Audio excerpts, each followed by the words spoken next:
Man, it's been a terrible week for me. I woke up this morning like, I'm going to work again. My voice is getting better. And it was worse. And I'm like, how is it worse? So it's working now. I think maybe by tomorrow morning it'll probably be okay. But I started recording my first segment and I was getting angry because I'm like, I will not take another day off. I hate taking days off. And then after like 4 minutes, I literally couldn't talk. I'm like, yo, this is BS, man. When you said hate, you sounded like Cobra Commander. I hate it. I thought of Scrooge for a second. Skeletor! He-Man! Anyway. As you were getting angrier, were you screaming louder and shredding your voice more? I was trying to get louder to push through, and then I stopped, and I'm just like, if I'm going to get my voice better, I can't do it. I have to stop. I have to just go hang out and play Overwatch or something. And I was pissed off the whole day. Just like sitting there like angrily running around as Sombra, just killing people from behind. Sombra, so not Diva. No, because Sombra goes stealth, and then you can run behind somebody. Just pfft. And then I was just, I like playing Bastion because, he's got whatever it's called. The dude with the big shield? No, the artillery. I'm a big fan of the just dude with the mowing big everybody shield. down, and I'm like, I feel good playing video. Anyway, ladies and gentlemen, this is one of my favorite subjects in the world. Steven Crowder put out a video called It's Time to Stop, where he calls out the big con in conservative media. And I commented on his video saying Steven Crowder is right about everything. I want to provide context as to what I meant by that. Because he's right about everything in terms of how these companies function, how the contracts work. But I don't think the bigger picture, like I don't think Steven Crowder commented on the bigger picture. That's why, I'm not going to say he's wrong.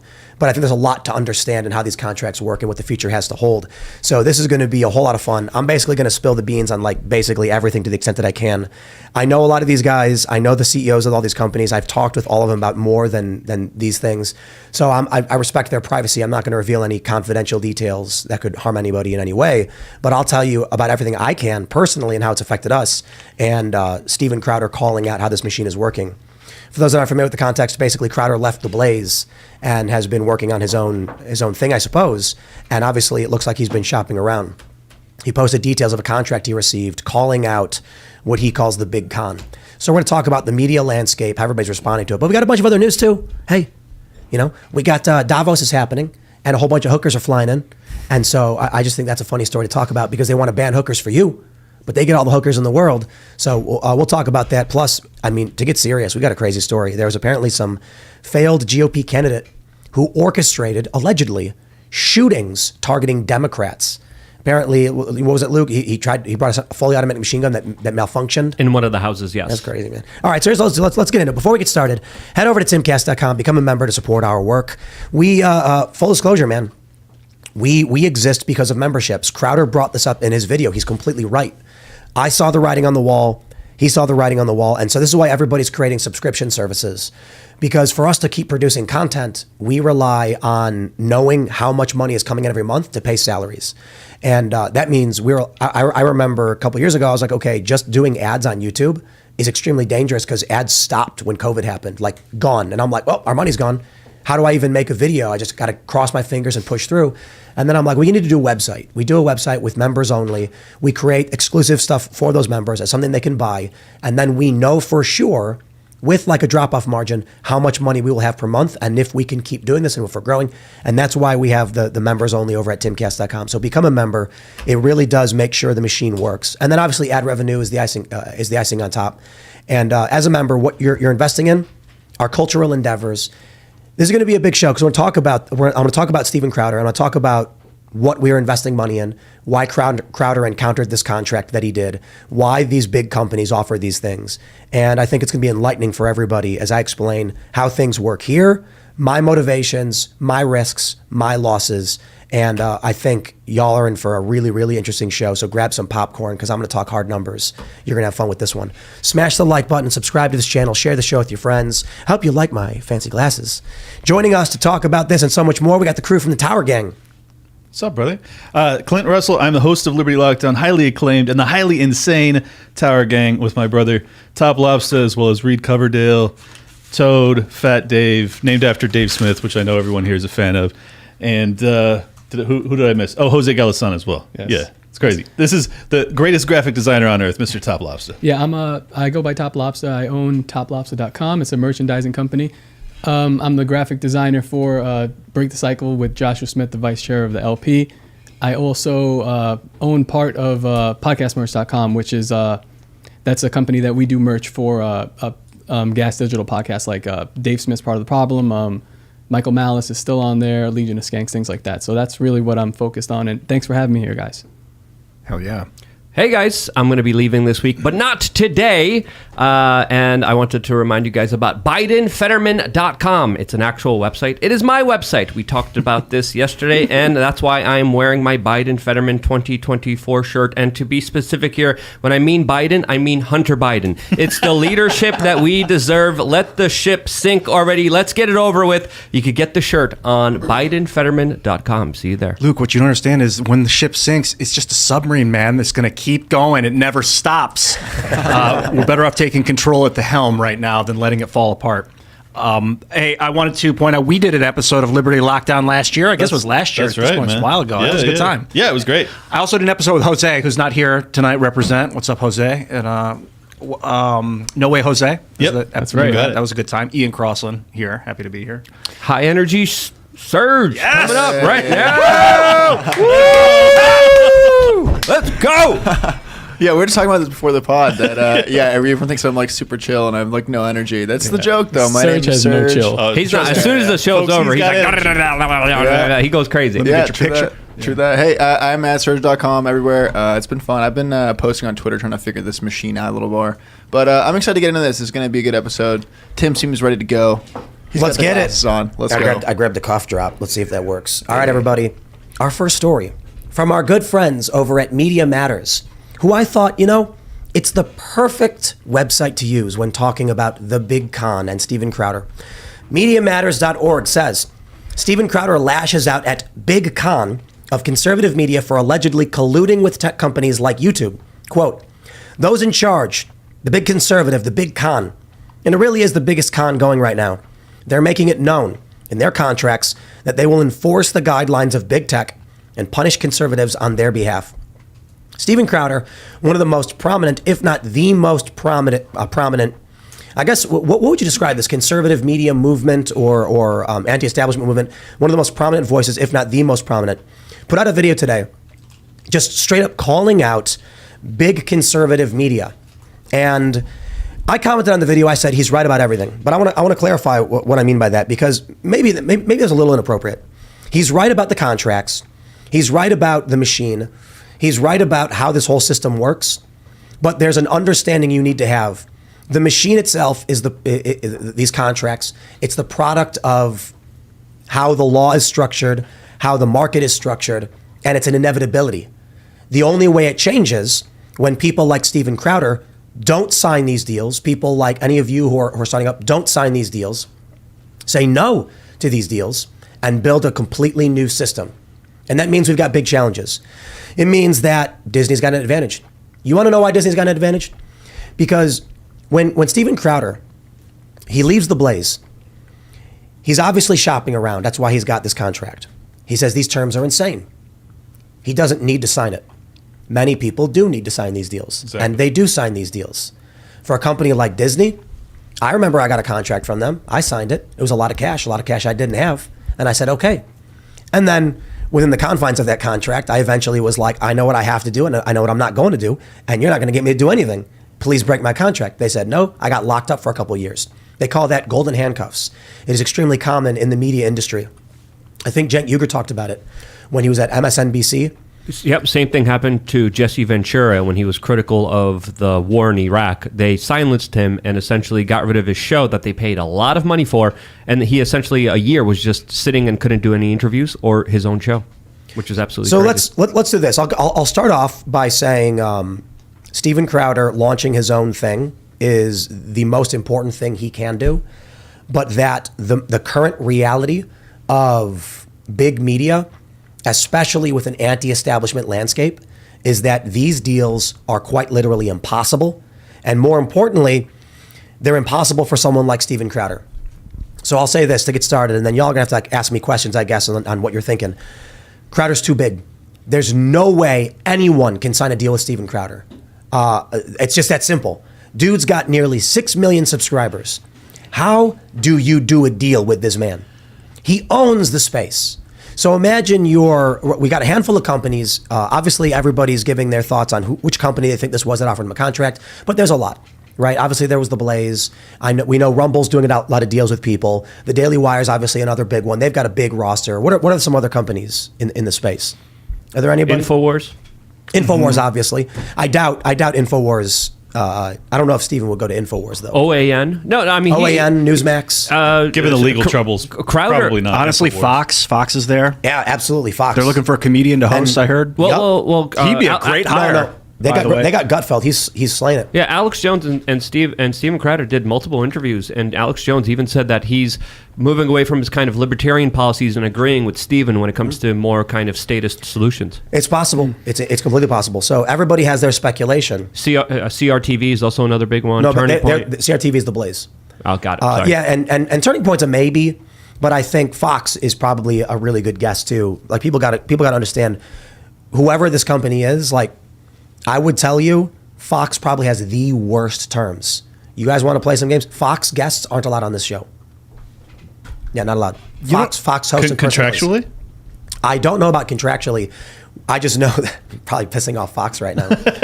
Yeah, like we routinely have people say stuff like, I'm a big fan. We love the show. We'd love to come on. Too bad we can't. By the way, Fox, whoever you guys, have your people come on because it would be phenomenal for all of us. Is it this show specifically or just any podcast form? This show is specifically blacklisted for Fox personalities.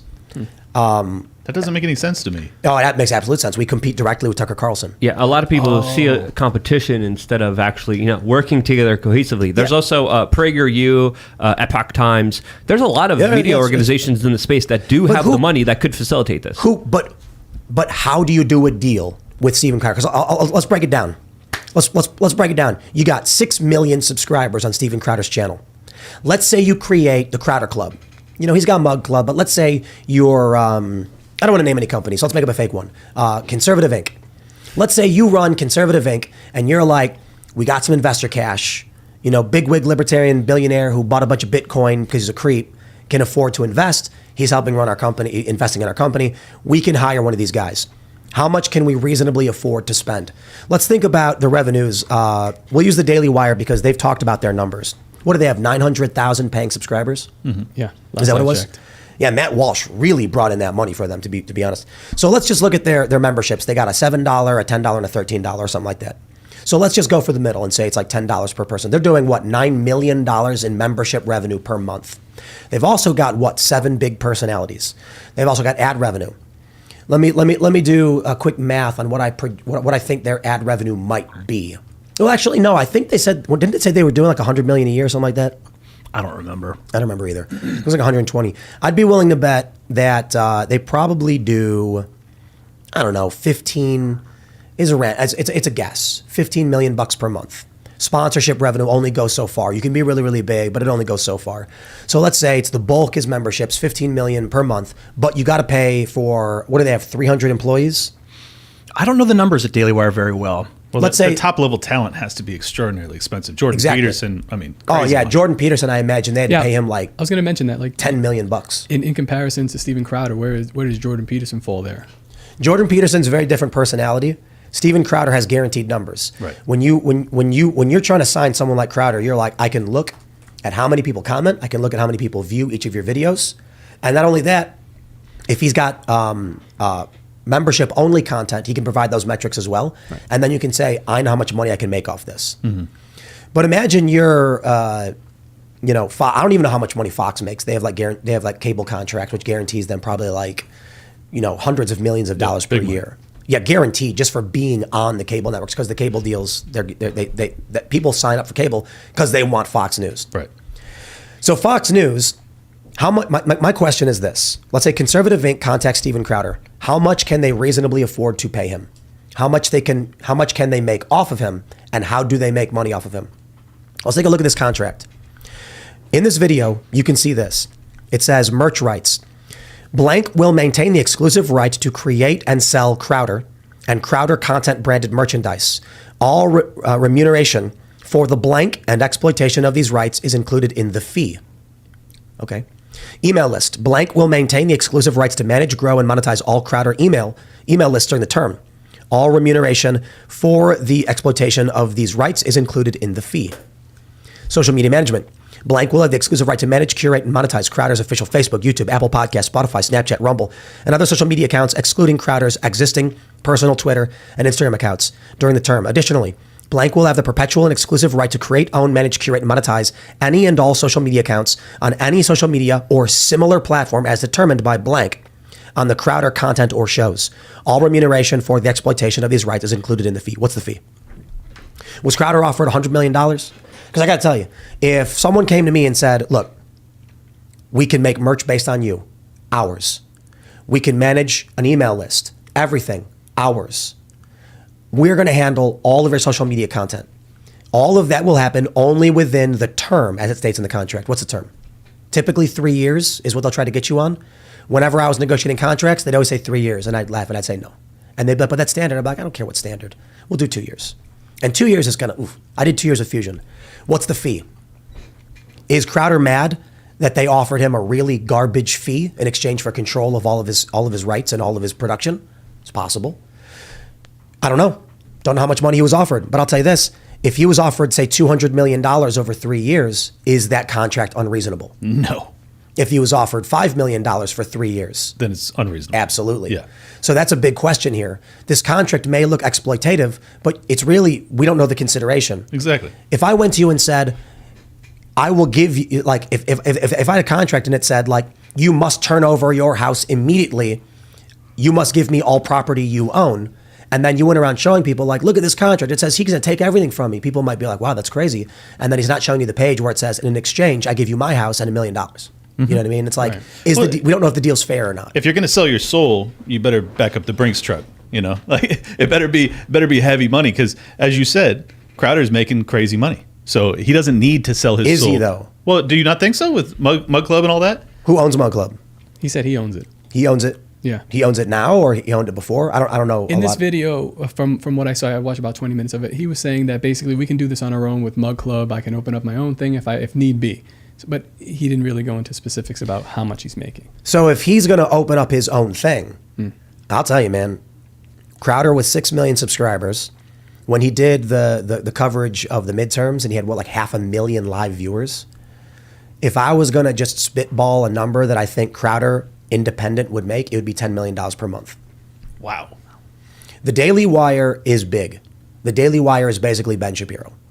You've got Ben Shapiro, and then you go down the roster. So it's like Matt Walsh now, maybe their biggest moneymaker.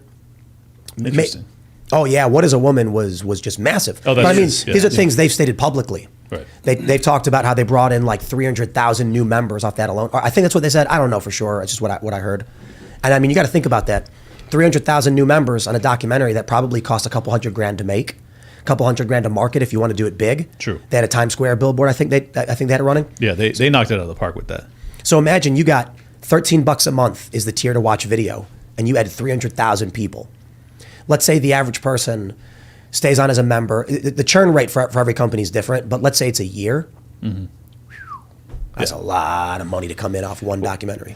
I need to ask you a question because you got a lot of more experience with YouTube. By the way, twice struck Liberty Lockdown. Please forgive me, my overlords. I'm sorry. I know not what I've done wrong. But that's no joke. truth, Your channel yeah. got 2 strikes in the last, 3 weeks or 10 something? days since I had James Lindsay on. He went down the same line of thinking that he expressed on this fine program. I have no idea what I did wrong, and they will not tell me. They won't give me a timestamp. It breaks my heart. I'm trying my best to stay on there. I really It's am. important that you guys are listening, the admins, because Clint you actually mentioned you might not even be putting videos on YouTube for like 90 days out of fear that you get a 3rd strike for unknown reasons. I can't risk it. And that's not good. So No. if you guys can look at that and take care of Please, it. I'm begging. But the reason I wanted to ask Tim is because he's got so much experience with this. Are you basically saying that Google, because of the parent company of YouTube, is so well ran in terms of paying their creators that you cannot really compete in this space any longer? Google, what do you mean? Well, it seems as if you're implying that because Crowder has such an enormous following on YouTube and the revenue that he's deriving from that. Okay, go ahead. No. What I'm saying is that the people who run, let's just. I don't want to name any specific companies. I don't want to call anybody out. Sure. A lot of people are like, name names. I don't think there's bad guys here. If you are a businessman and you're like, how do we cultivate talent? So look at the Daily Wire, for example. Michael Knowles rose from inside the Daily Wire. What was he like? He was an editor or something? I can't remember what his job was. Yeah, he was behind the scenes. They found talent, they cultivated that talent, and they found a rising star. So before the show, we were getting into it, and I was like, we got to save it for the show. Let me tell you something. We make a lot of money at timcast.com. I've never talked about our membership numbers or ad revenue or anything like things like that because I don't know. It's a private business. We're not a nonprofit, Sure. And I think a lot of people don't understand how expensive things can be and money when it comes to doing things like this. But we do make a lot, and I'll I put it this love way. that you rake, by the way. We do. I love it. I think we do around 8 figures per year. That's beautiful. So and it's almost exclusively just me personally. So we have employees who help run Timcast IRL. Where's the this show. Bugatti at? Where's the private? I have a Model S. The Bugatti's right here, baby. We've flown private several times. Nice, man. Yeah. So and I'll explain a lot of this too. Like I'll just break everything down for everybody so you can understand how exactly everything works. I don't care about fancy cars. I don't care about big houses. I don't care about infinity pools. I care about literally none of it. I don't care about having 1 million Bitcoin. I don't care about having a penthouse in New York City. I care about good people doing good things to make things better because I don't like bad things. Yep. And what do I see? I complain about it all day, all the bad things. So let me explain how this company works. We're very different from Big Con and a lot of these companies. I wish I was the kind of guy who could fire everybody, shut the whole company down, and then just take all of that money and put it in my pocket because it is almost entirely just me. If I talk about this quite a bit. I told this to Steven. Some days I think back to when I was sitting in New Jersey in front of my computer in my boxers playing World of Warcraft. I can't remember which one was Legion, I think. Uncovered the Void Elves. That was fun. Unlocked. And I had like 180,000 subscribers on youtube.com/Timcast. I had 100,000 on Timcast News, and I was making about $300,000 per year just off that. And then Joe Rogan calls me up. We have a conversation. Then Joe Rogan invites me out, and I say, "This is awesome. I should totally do it." Sometimes I think back, and I'm like, maybe I shouldn't have done it.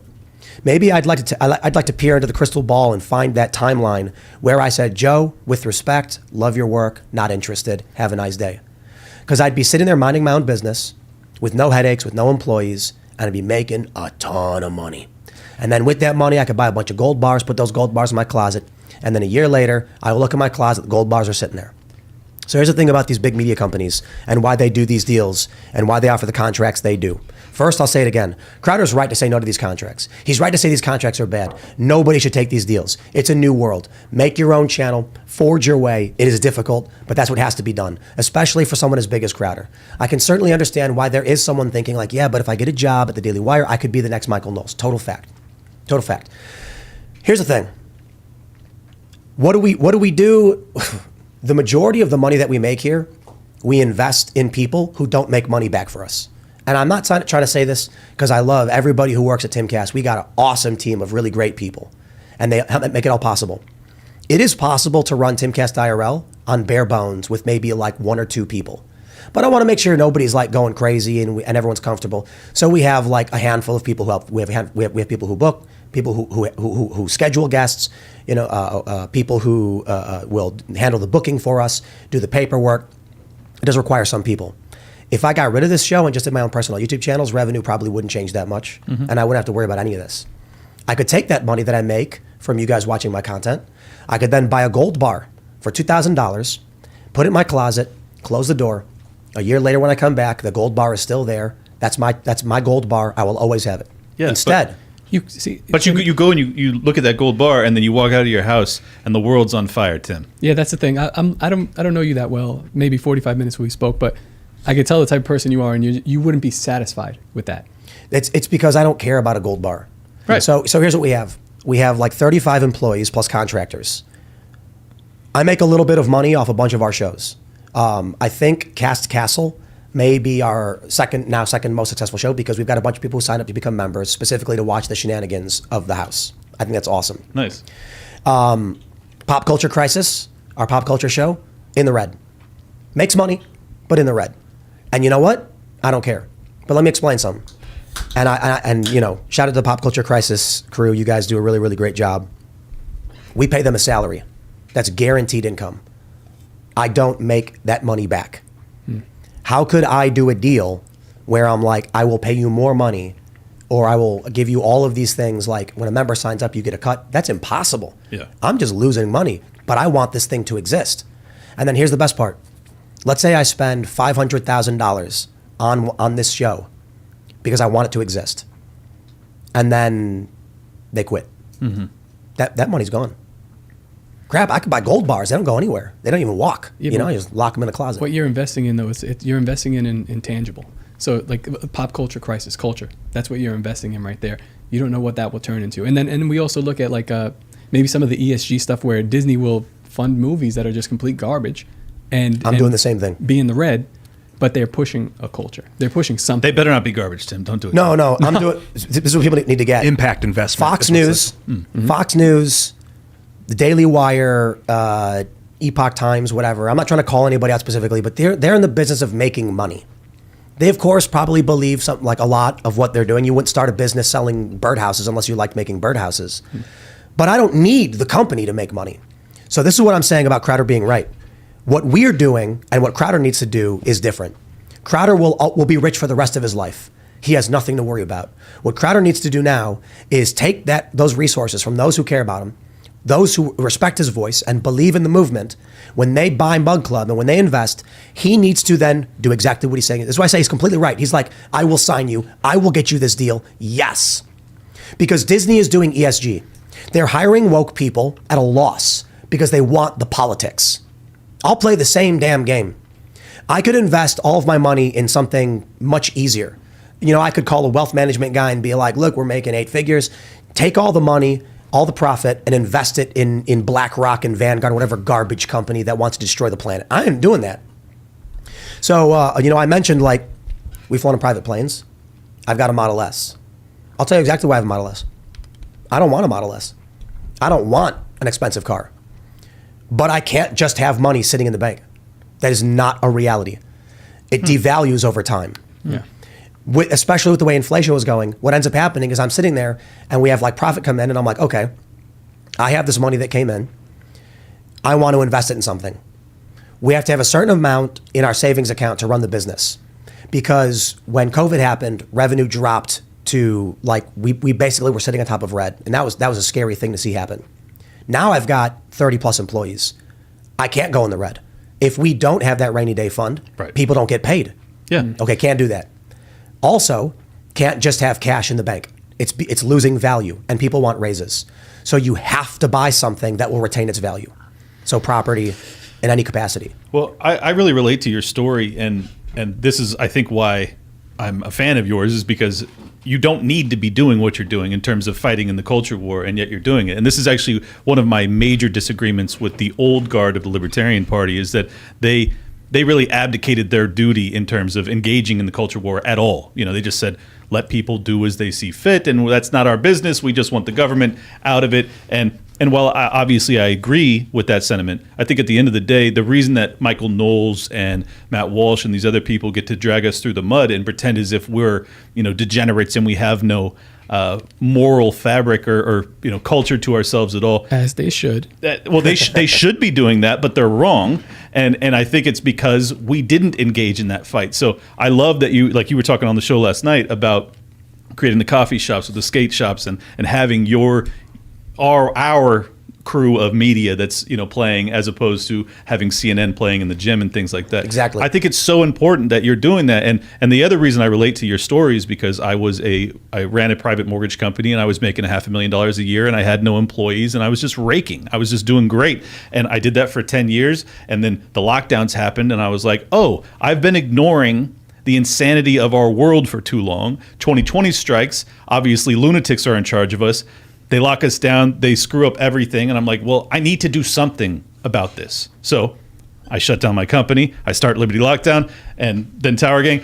It's like at some point, things get so dire that we're forced to engage. And if you want to ignore that, I could have done the same thing. I could have gone out and bought bars of gold.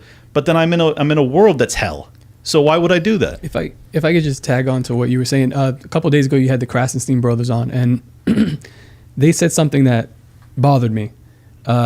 Everything they say bothers me. No, something that I kind of like. It really stuck with me. They said they don't like that Republican legislature is making laws against or focusing too much on culture. I'm probably paraphrasing it wrong. They said they shouldn't. They care too much about social issues. Correct. Yeah, that's what they said. I think that you guys are completely over the target. If you have pinpointed an issue in this society, a linchpin that is, well, I mean, it's holding them together, but you guys are right over it. And when the left sees that, or whoever it may be, when they see that, they kind of start to get frazzled. And they said it out loud, which to me was like kind of amazing. But I've heard it before multiple times where you're calling someone out for what they're doing. And does anyone ever talk about the healthcare policies of Iran? No. What do they talk about?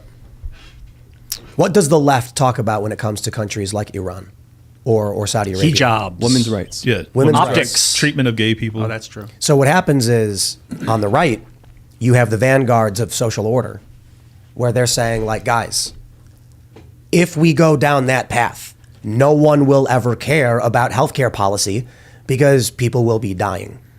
The left, like the Krasensteins, they're more liberal. They're more default liberal. They're like, I don't understand why culture matters. I'm concerned about someone getting healthcare or a job.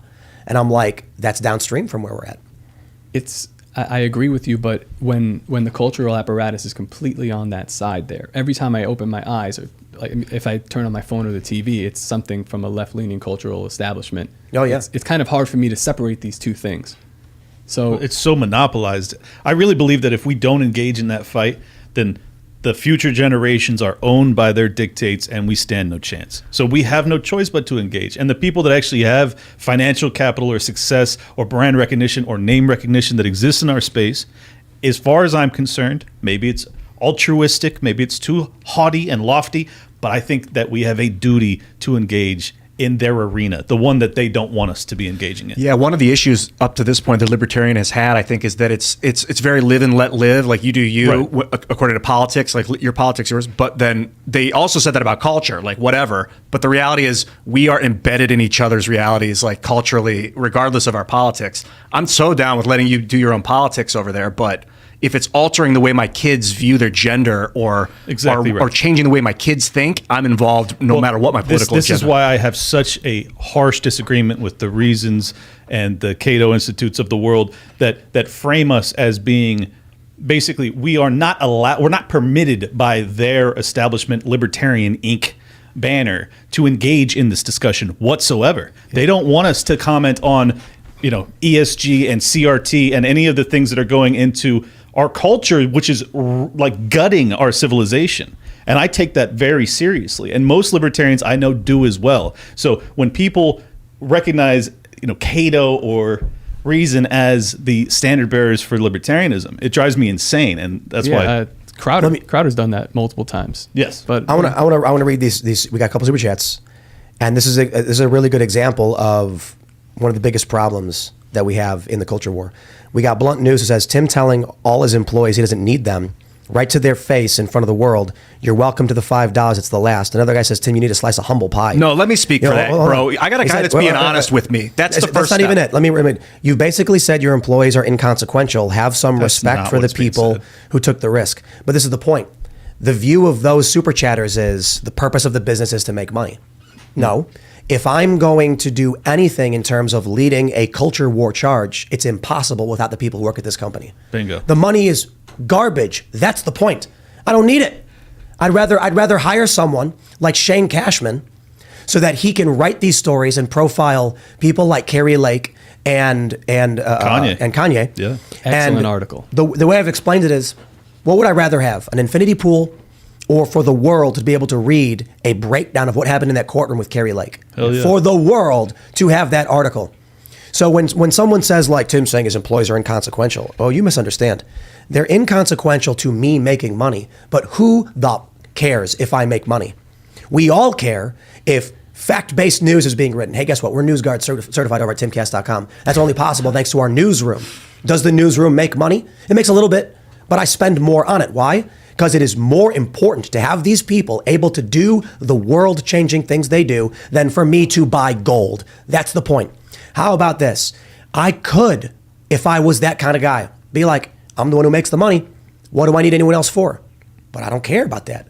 When you guys become members at Timcast.com, when you guys super chat, I'm basically saying, who else can I empower to try and change the world? Yeah. And it really is crazy. And I think about it and I'm like, man, like some of the stuff that's been produced by shout out to Shane Cashman, the news team, Pop Culture Crisis. I'm like, this stuff is going to last forever. And it is infinitely more valuable than any material object, the abstract ideas that are produced. Right. And I got to give a shout out to Shane, because I think him profiling the Kerry Lake trial is a piece of history that needed to exist. And I am eternally grateful that you guys watching made that possible. He's one of the best writers I have ever. Yes. I just want to talk about the Crowder situation here a little bit, because I think Crowder was kind of insulated away from the business aspect of what's really going on in this media sphere for a very long time when he was working at the Blaze. And when he's given these contracts, a lot of the times, a lot of these businesses usually do very high asks in the beginning. You get a lawyer, you negotiate it down. There's a long process here where you got to go back and forth. And there are a lot of competitive, very cutthroat individuals in this game that we do have to address that do care about themselves rather than the overall message. So when Crowder says that, I agree with him. And it's because of these contracts, because of a lot of these cutthroat individuals, why I personally have been independent my entire career. I'm very happy that I've been independent. I'm very happy that I'm able to do what I want. And if I could talk to Crowder, if he's listening, I would say, hey, your freedom's a lot more valuable than being under any kind of contract or mandatory thing that you have to do. For this show, I volunteer here because I like to do this. But at the same time, I don't want any kind of responsibilities. I don't want any kind of duties. I want to do what I want to do. And having that kind of freedom is more important than anything else. I've been doing this since 2006. I had my own members area for 8 years on lukeuncensored.com. I have a lot of fun doing this.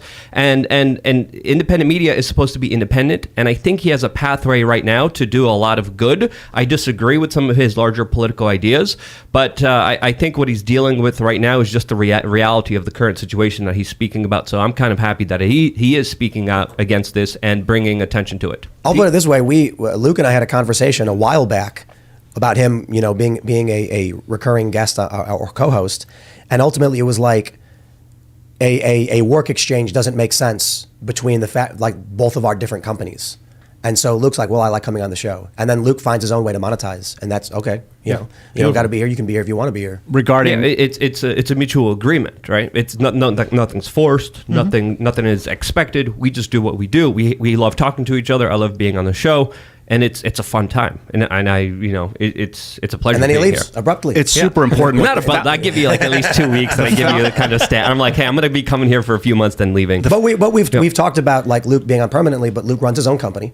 Luke travels, so and to be honest with you, it's going to be very difficult to pay me because like I value my time a lot, right? And it's going to be a lot of money to be able to have me not do what I want to do. Well, So this exactly. This is a really good point, actually. Luke, you have your own t-shirt company. You have your own show. You have your own website. You have your own business entities. How could I do a contract deal with Luke? Because like the thing you got to understand about employment, when you're an employer, in the space you work, you own what is produced by the employee. So like if you get hired by a music production studio to make music, guess what? Your music is owned by that. If like they hire you and say, we're hiring you to write songs. Correct. You're not going to go write a song and then be like, oh, but this one's mine. I wrote it later. It's like, no, we hired you to write music. You don't keep it. That's theirs. So there's no way we could do something. I can't own Luke's social media. I think the nature of the problem really is that many of these creatives or these creators, they have an audience, but they're not business people. And I think that's what differentiates some of you guys in this room, actually all of us in this room, is that we have a real entrepreneurial bent that allows us to create that revenue stream, that allows us to continue to speak the truth and not be beholden to anybody. Well, I didn't really have this kind of entrepreneurial bent or understanding of business either. But you do now. Well, yeah, because I studied like necessity and economics. Right. But it's kind of amazing to rise to this level of like notoriety and still, like, especially in speaking in the political realm, still not understand the economics behind it. It's kind of baffling. That's why immediately when I saw it, I thought there's something more nefarious going on. And Tim's just explaining, no, it's just like a numbers issue. Yeah, I don't blame the company who made the contract, mostly because I don't know what the fee is. And that's really important. But it changes everything. Yeah, but the contracts, the whole like we own your persona, you're in perpetuity forever, henceforth we own the right to the Steven Crowder character. They'll be deep faking him and making him say stuff after he's dead. Like you cannot. These are old contracts from 1990s that they're pretty still cool. trying to pigeonhole into modern era. What they should be doing is signing That's a tech great contracts. point. with these- Roll that 20-sided. Give to me. I'm going to roll 100. No, I'm saying that D. I got a 96. Hell yeah. That D20 with only 20s. That's I'm rolling you're it. absolutely right. Well, what they should be doing Yeah. is signing tech contracts with Crowder so that they do all his back end stuff. He can keep doing exactly what he likes to do, and they're taking a piece off the top 5%, 8%, 10% after cost, 3% after cost. Not trying to hit a gold mine with the next big up and coming, because it used to be that people didn't control their own proliferation of art. You had to go to the network, then they would proliferate it for you. Now you proliferate your own stuff.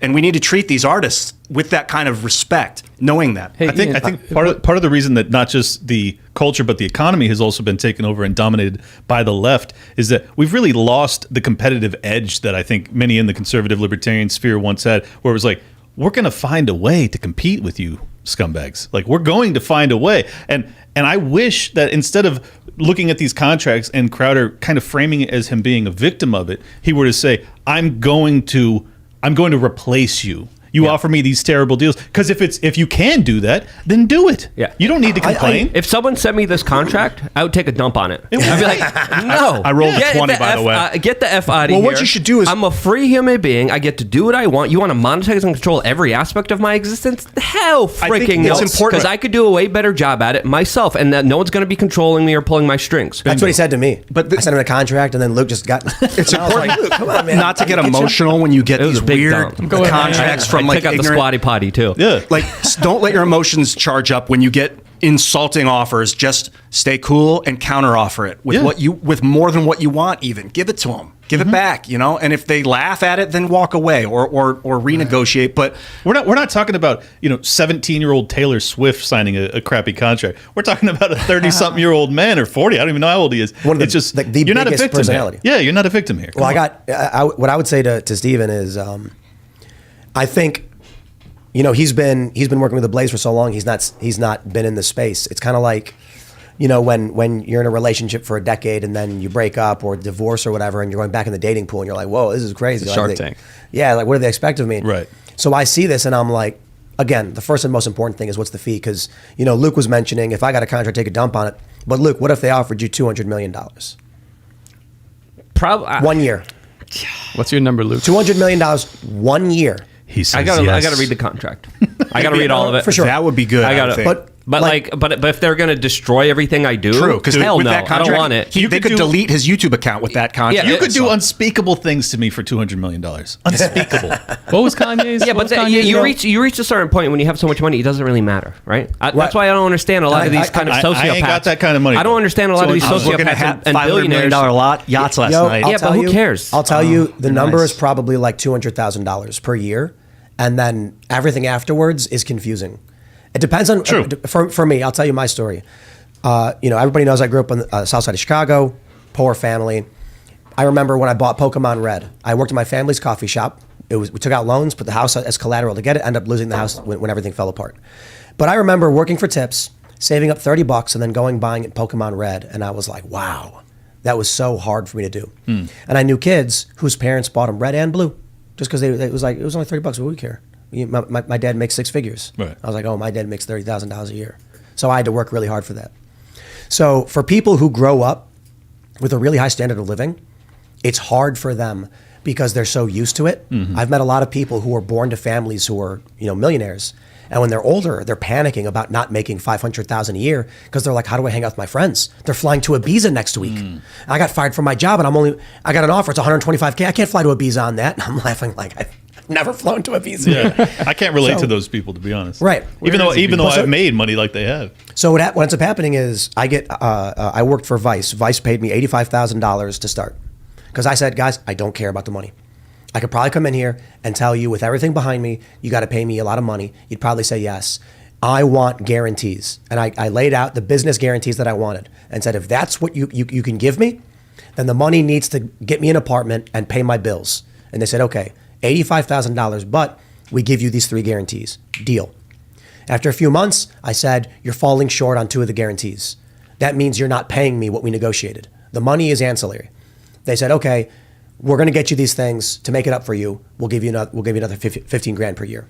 I said, okay, now I'm at 100. After about a year and a month or so, I came to them and said, guys, we've had 3 meetings. I really appreciate everything you've done for me. I quit. And they were like, I can't believe you're quitting. Who quits Vice? Nobody quits Vice. Fusion offered me $250,000 per year for 2 years, plus $200,000 in writing in my hands to take that job. So I sit down with them and they wrote it down, and I laughed and I'm like, they would offer me more money if I asked. Instead, I said, okay, how about this? Instead of paying me more money, I want $300,000 a year in production budget at my discretion and $25,000 in tech at my discretion. And they said, so we don't pay you that? It's just towards what you're making? I'm like, yeah. And they're like, okay, deal. Why? Like, in their mind, they were thinking like, we would have given this guy that money for his pocket. Mm-hmm. And I'm like, no. It's easier to negotiate that I want to make something important. And then for them, they don't lose any money. They were like, we were probably going to, but what it does for me is contractually guaranteed me the ability to travel, do whatever I wanted to do without impedance because I had my own budget. I got to agree. Yeah, I had a very similar story, by the way, and I don't want to mention names here, but it's someone prominent that I previously looked up to, and I was like, I really want to work for these guys. They're like, what do you want? I'm like, just pay me the minimum. Let me fly around the world. I was broke. I didn't have a job. I just really loved to do this. I was like, fly me around the world. I'll cover events. I'll do it for bare minimum. They're like, okay. Is $70,000 okay? I'm like, yeah, sure. I'll risk my life for that. I'll cover riots. I'll get arrested. I don't care. And they're like, okay, fine. I went down there, signed the contract, met the CEO. We signed it together, had a dinner, shook hands, and I'm like, yeah, I'm going to have a job. I packed up my car, was ready to move. This was at the peak of my career during Occupy Wall Street, and I remember just getting the best coverage. And this contract said you can't monetize your own stuff, you can't do everything, and I was getting record views, the most views on my YouTube than ever, doing live streams, interviewing Lupe Fiasco, all these celebrities.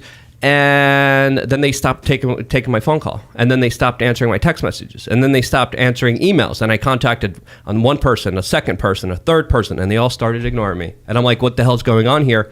And then a couple of weeks later, like, oh yeah, sorry, we don't have enough money, which was a lie.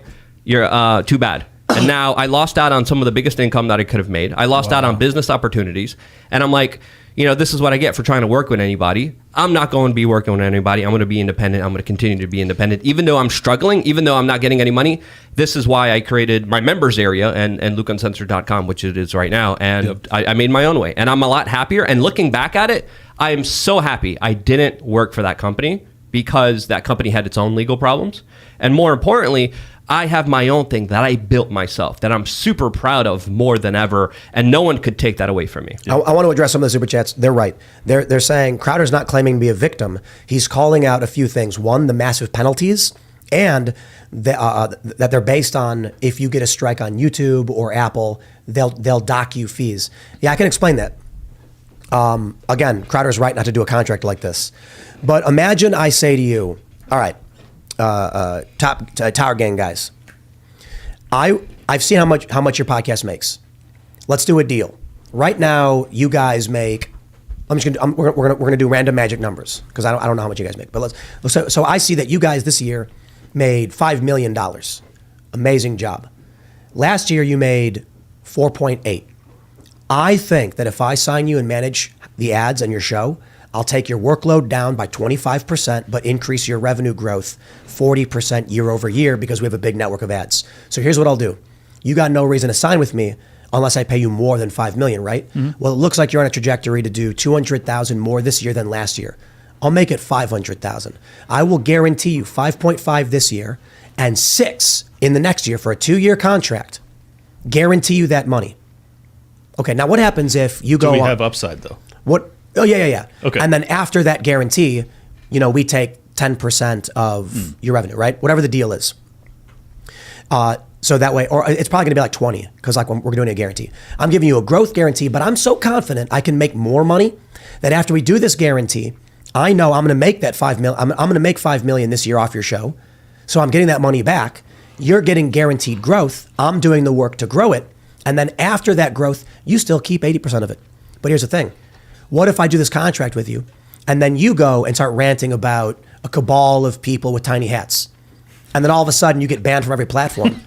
And then I'm like, my guy, I can't pay you money. There's no money to pay you. And you're like, you guaranteed me five, Yeah. and then 6, pay up. Yeah.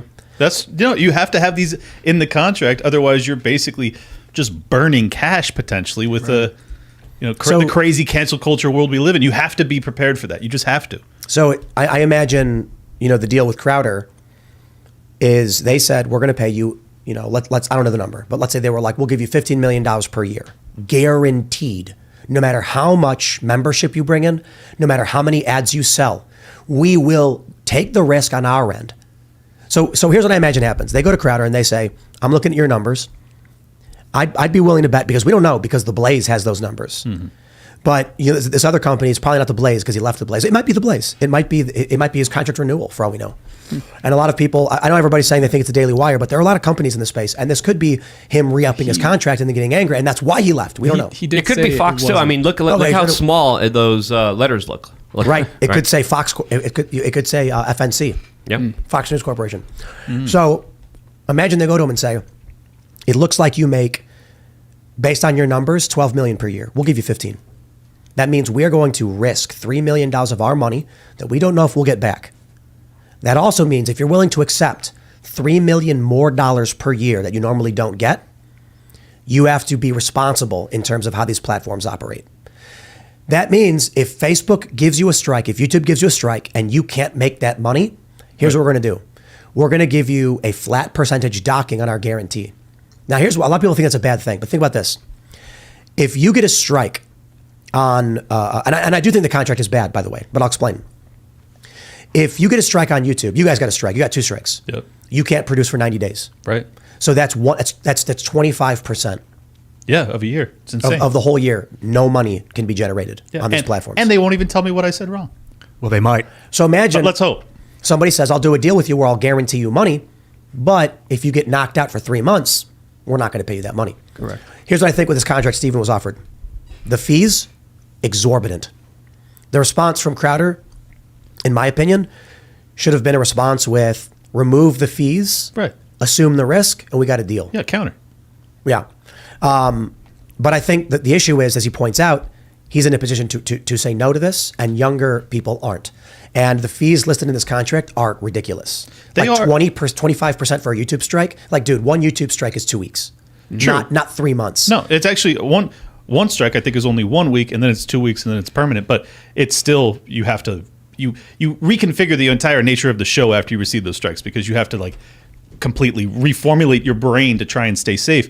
But the reason that I framed it as Crowder kind of behaving in a victim mentality, and if he's doing it just to look out for young creators that he doesn't want them to go down this path, God bless. It seemed as if he was putting himself a little bit more in that position. And the reason I bring it up is because, when I worked for someone else, I never made more than 6 figures except for 1 year in my life. And as soon as I started working for myself for a decade, I made, $300,000, $400,000, $500,000. You don't get paid as much as you're worth unless you're willing to take the risk of working for yourself. And that's just a truth. It's just reality. And so many young people, and I'm not saying Crowder's in this camp, but so many people, they don't want to take that risk anymore. They don't want to have all of the pressure, but they still want that golden parachute of working for some corporation that's going to make their life really smooth and easy. That's just not reality. You have to take these risks if you want to get those outsized returns. So if Crowder is making crazy money already, I understand why he would crap on this contract, as you've said, but at the same time, go do it on your own. Take a dump on it. I specifically said, just to clarify. And I was in a very similar position as an independent journalist. I was incurring a lot of risk. I didn't have health insurance. I was getting injured in the field. I was getting arrested. Didn't have lawyers. Didn't have anyone to bail me out. I had nothing. I was like, I need someone to make sure if I get injured or hurt that I could still pay the medical bills. If I get arrested, there's a lawyer there that's going to bail me out. I had none of that, and that's why I wanted to work with someone. And then I got screwed over by this one company that really hurt me financially. And I was like, that's it, screw it. I just got to do it on my own. And people don't understand, when you make a profit, essentially a lot of people look down on you. Like, oh, you're making a profit? Yeah. Like, that profit is for insurance. That profit is my retirement. That profit is me getting hurt and injured seriously and still being able to eat. Yeah, people don't understand. Yeah, I need to eat. I need to live. And if there's medical bills that I'm going to have in the future, I'm on those on myself, and no one else is. This is why I got so angry that I couldn't record today. Like, this morning, I'm sitting here angry. I took ibuprofen because ibuprofen reduces swelling and allows you to talk. Right. That's the only reason I was able to record yesterday, but you can only take so much because it stops the mucus production in your stomach and then you get ulcers. Oof. So I'm like, if I don't work, employees don't get paid. Yeah, well, now with the direct subscriptions monthly, you can take days Exactly. off. It's a lot easier. But this is important too, and thank you for bringing that up. When we were on the ad model, when we had no memberships, I knew that if I did not work one day, that meant money was gone that goes to employees. Granted, like, look, we have healthy profits. So it's basically me just being like, I lose money, I have to pay for it. I don't get a paid time off. Right. I have to eat that and dish it out. With memberships, it's almost like now you guys are all standing together holding this place up. So this morning, I'm like, I need to take this morning off and give my voice some time. Yeah. That's actually what a lot of them want. In the comments, they're like, please rest. We enjoy your content. Yeah. We need you. Well, I mean, see, this I totally get it though, because I was an entrepreneur, and it pains you not so much because of what damage it does to you, but because of the vision you have for like who you're going to bring on. I know you've brought on Phil from All That Remains, I believe, recently. Phil Labonte. Yeah, Labonte. Josie, the Redhead Libertarian. I know she does some outside media work for you guys too. And it's like these are all things that if you don't continue to grind, you don't get to grow and assist these people and allow them to have a platform. Like the fact that you bring on smaller shows like ours, Tower Gang or Liberty Lockdown or whoever else, and you do it every day, it's such a huge like benefit to our movement. And I know we're all, have our own little niches and things like that. I'm more the ANCAP libertarian variety. You guys have conservatives that come on, but like it's a very small world, man. That's the one thing I've noticed as I've traveled around. There are so few outlets for people like us. I'm glad to see that there's competitors that are entering the space. We need a hell of a lot more of it, and God bless them. And if it's Daily Wire or The Blaze or whoever's drafting these contracts, I hope you guys will reflect on the nature of them, and hopefully you'll improve it. Don't prove Kanye right. But we need more people that are willing to engage in this arena, and if you're not willing to take the risk, then just understand that you're not going to get the maximal rewards. I didn't take vacations for over 5 years. I paid everything out of pocket, and at the end of the day, I had an enormous amount of liability that was laying out there in my loan book that I could have been dragged through court for the rest of my life, Yep. And people don't ever look at that side of things. They just go like, well, you made a lot of money, so you owe civilization and you're a bad guy. And it's like, it's not real, man. It's not how it goes. Yeah, I want to clarify too, because people are super chatting a lot like, no, Tim, you don't understand. Crowder said this, and no. Look. Crowder's completely right. I commented. He's like right about all of it. The issue is that these companies are operating as these companies have to operate for what they are. And as Ian pointed out, this is like the 90s way of doing things. This doesn't work anymore. In the modern era, Steven Crowder is the entrepreneur and the personality. So he can make, there's no need for a network. The guys who run these networks like Fox News or whatever, they're not on TV. They're not telling you their thoughts. They're not leading the charge in the culture war. They're not producing content. They're managing a business. Mm-hmm. Yeah, well, in today's day and age, that person's the employee, not the boss. So right now what happens is someone who should be an employee is offering a contract to Steven Crowder. Steven Crowder should be the boss. Exactly. Steven Crowder's supposed to be the one being like, look, I'm the captain of the ship. It's inverted. Exactly. And that's the problem with the system. It's been that way for a long time. Now, that being said, there are going to be a lot of people who do not have what it takes to run a business. Because this is what I was trying to get to. When I was mentioning earlier about how it would be so much easier just to like get rid of everything and just do my own YouTube channels, it is extremely hard to run and manage and maintain all this stuff. Oh yeah, man. It's like I can't 16-hour even days. imagine. And the value in it is, I don't want to leave this world with a bunch of crackpot, psychotic cultists of a non-theistic religion, controlling things. And it all got started for me because I'm like, I really hate liars. It's like when I was starting this, I was like, I want to travel and tell people what I'm seeing, do new stuff. Mm-hmm. And then all of a sudden they lied about everything I did, Sweden. And then I'm like, okay, I'm gonna call you out for lying. And then that's like a big component of it. These people are evil. They lie every day. Mm-hmm. Look what they did to Kyle Rittenhouse. Mm-hmm. Just like, they've still negatively impacted this kid's life. They tried to destroy it. So that's what it's all about. And that means we're entering an interesting space. There is infinitely more power in ESG, businesses like Disney, than in, say, like the Daily Wire. Now you're speaking my language. But this is the challenge. How do you compete? Like the Daily Wire's got to make money. Disney doesn't. Yeah, facts. And the reason they don't is because of their relationship to the government and the World Economic Forum and all of the. Oh, go ahead. You're mostly right. I was just going to say also that they own so much IP. True. That the average person will just pay the $10 because they're like, I can watch Flubber. Yeah, well, and I think that the audience is not going to like this, but at the end of the day, we do need to, as consumers of this media, the people that want to see something different in the world that isn't, perverted and messing up our children, you need to put your money where your mouth is. You can't just continue to consume free content. This is why, we have to diversify. We're on Rumbles, of course, libertylockdown.locals.com as well for people that want to support the show so that I can actually tell the truth. If I can get enough people that are doing that, then I don't have to worry about deplatforming and things like that. But the ESG factor in this is such a big deal. And it drives me crazy because ultimately it's becoming a partisan issue where you have red state governors that are really engaging in this, and God bless them, we need it. But at the same time, I wish it weren't partisan in nature. I wish we understood that having a monolithic globalist perspective on how to utilize and manipulate capital markets to try and reimagine the world in your image, well, you're not always going to be in charge. Just the same concept of do you want Donald Trump to have these powers? No, you don't. Well, then maybe it's not okay when Biden does it. Same concept with ESG. Yes, right now it is being utilized to propagate a very neoliberal world order. Well, what if that dynamic changes? Because it inevitably will. Maybe it'll be 100 years, but it's going to change at some point. Do we want big business to be reimagining our civilization? The answer to me is clearly no, particularly when it's nameless, faceless bankers that are primarily responsible for this stuff, or if they are known, they're at Davos with 500 security guards and hookers, 5,000 and hookers. 5,000 was it? 5,000 soldiers. Oh my God! That were given police power for coercion. If you need 5,000 soldiers to protect yourself, you're doing something wrong.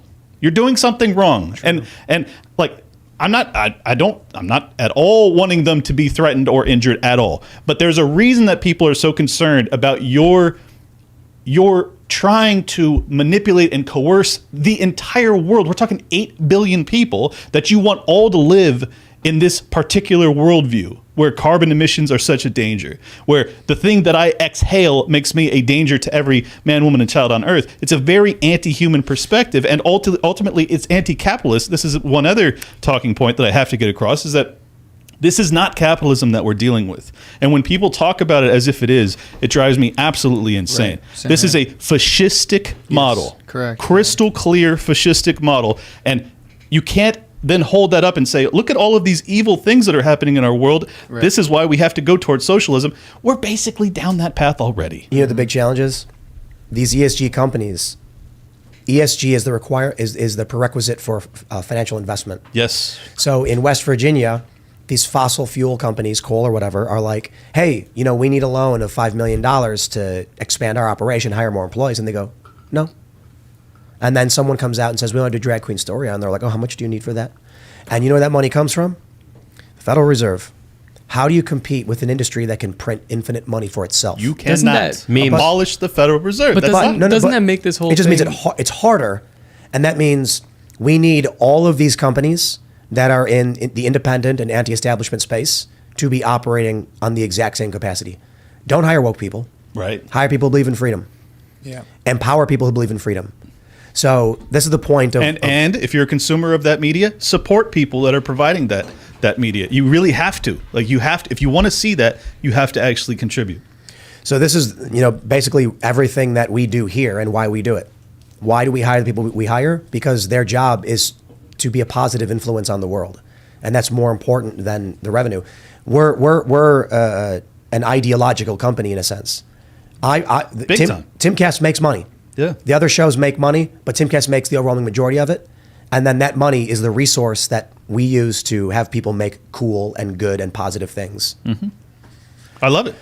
We need a hell of a lot more of it. I was just going to comment on how absurd it is when you really think about this whole thing is over fake money and the message that the division that it'll cause in the conservative movement, which I'm not a conservative, so whatever. But it's just interesting to see them kind of squabble over this, and it's all just fake money in the end of the day. Yeah, the Federal Reserve prints it out of thin air. It's going to be worthless anyway soon. And he so just did so 30 Crowder, minutes. Crowder, you don't need to worry about this. Don't worry, it's all going to be devalued. At the end of the day, what are you going to have? Your experiences, your own company, what you built yourself. Don't let anyone else build anything for you. But this is again my strategy. People are built different. This is just who I am after being through a lot of rough, crazy situations in my life, dealing with other businesses. Who knows? Maybe he'll strive more and be better under a contract. But for me personally, there's a road to take. I'm taking that road. I just think it's so important that we encourage people that share our value system and have the drive that we do in this room to actually follow that passion and follow that path. Because there's just been such a dearth of entrepreneurial spirit, and I get it. It's so stacked against you, especially if you're like a young college graduate and you're coming out and you're like, you understand ESG, which obviously makes you a very rare 23-year-old or whatever. But say you do understand it. You know what an uphill slog that's going to be. Like you're going to try and compete head to head with the biggest businesses that have ever existed in human history. And at the end of the day, they have a sweetheart deal with all of the biggest governments on earth. Oh, on top of that, they have a sweetheart deal with the central banks of the world where they can just, by fiat, create debt and credit. Like, I get it, but it doesn't matter. We have to compete. We have to try. If we just acquiesce, and we were talking about the black pill earlier, right? That's true, yeah. If we give up, it's over. Right. We can't give up. Right. We have to try. One thing you mentioned earlier, Tim, is that wondering, like, is everyone cut out to run a company or a business or something like that along those lines? The answer is no. No, they're not. And there's a difference that's important to keep in mind between a business and a company. A company is a type of business that involves two or more people, which is why it is company with with people, company, and so companion. Business. You can have a business as a sole proprietor. As soon as you start hiring people or bringing other people on, you become a company. And at that point, do you want to run a company? Right. Do you want to be involved with other people's day-to-day activity? Do you want to be taking meetings? Do you want to be intricately, responsible for these people's behavior?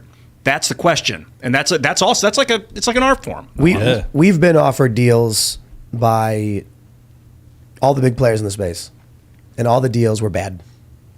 And I'm just like, man, I don't know what these companies are doing. We could write a cool tech deal. Not that we don't do tech at Timcast, but we Ian, could. The tech you're talking about, is this like an NFT contract? Can you explain that? I would do we would set up hosting or navigate to some sort of hosting like on Rumble, build like a front end and make sure that if there's bugs, that we have developers that are fixing the bugs on the fly 24/7.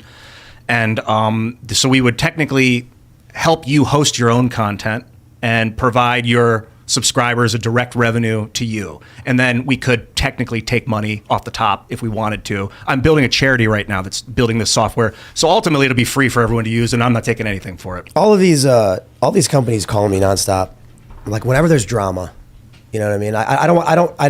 There's a lot that I won't talk about because I don't think it changes the political landscape.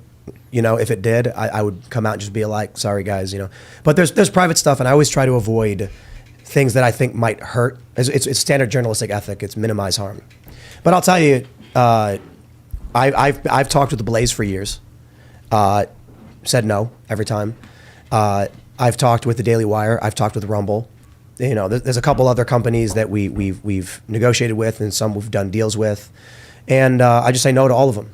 And I think one of the things these companies don't get is where we are in the modern landscape. I think they're hoping that someone like me is a guy who's like just wants to sit in the room and go on camera and then go play ball with his kid or future kid or something like that or dog or whatever. That's what they're trying to sell you on.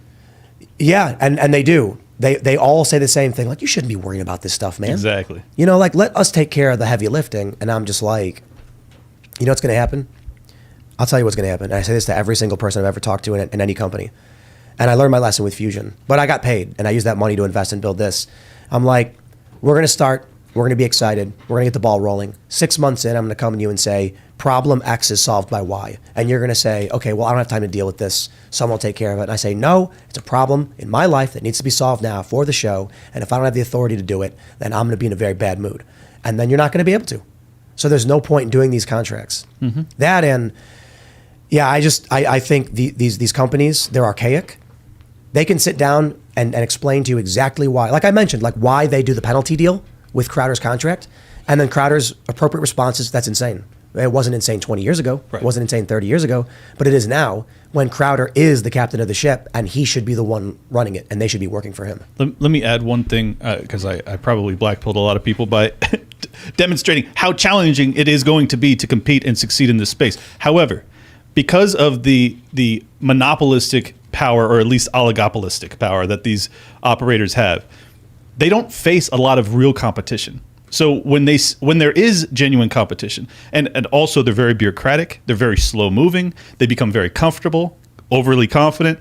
That is all areas of opportunity for entrepreneurs to try and rise up. There's enormous market demand for honest dialogue. Your success has been very clearly proof of that. So there is market demand, but there is also captured markets that make it very challenging to enter and compete in that space. But it doesn't mean that we can't create competing avenues and platforms. I pray to God that Rumble, because it does seem to be like they're the real deal so far. I pray to God that them, locals, these competition actually rise up and they create an opportunity for that market demand to be met, because there is a demand, and entrepreneurs should realize that. I've had private conversations with several big YouTube channels.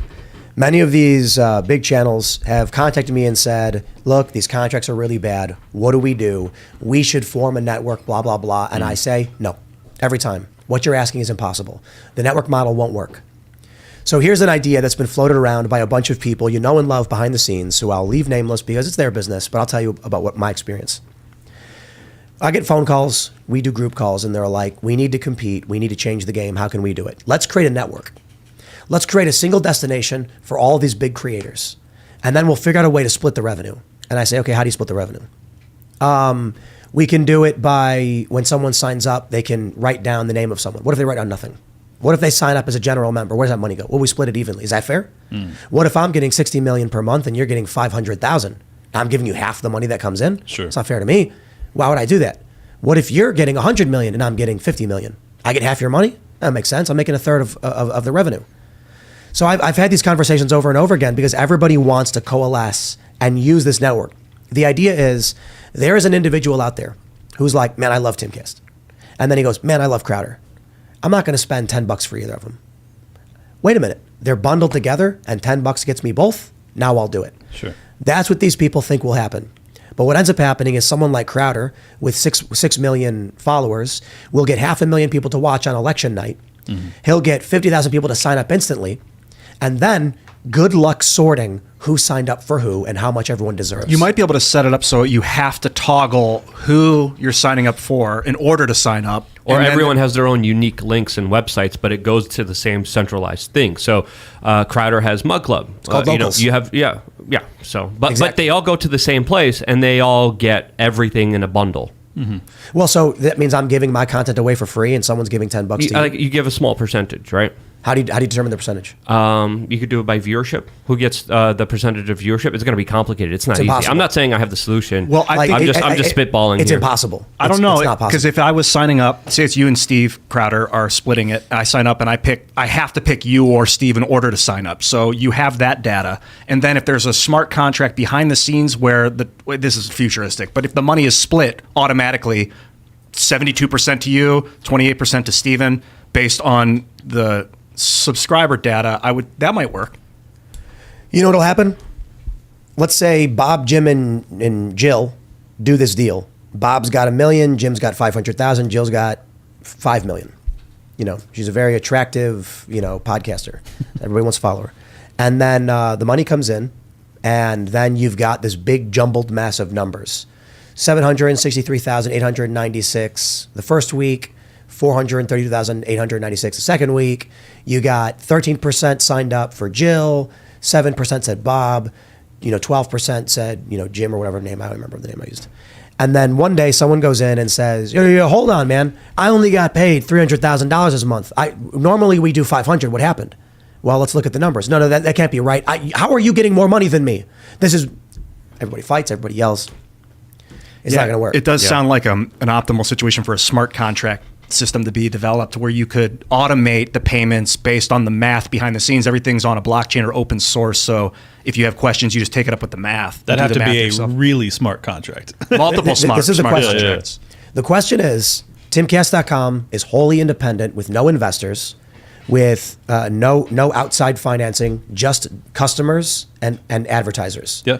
The advertisers are almost entirely programmatic, meaning we have very, very few direct sponsors. I think we have like 8 or 10. It changes with the podcast audio version. Obviously, you guys know we do Virtual Shield, BioTrust. Like that's basically the only 2 sponsors we have. And then periodically we do Pepper Speak stuff. And then for the podcast version, we have a handful. It's like, Bambi and like, things like that. Hartford Gold. There's like 5 or 6. And then, so almost all of it's programmatic.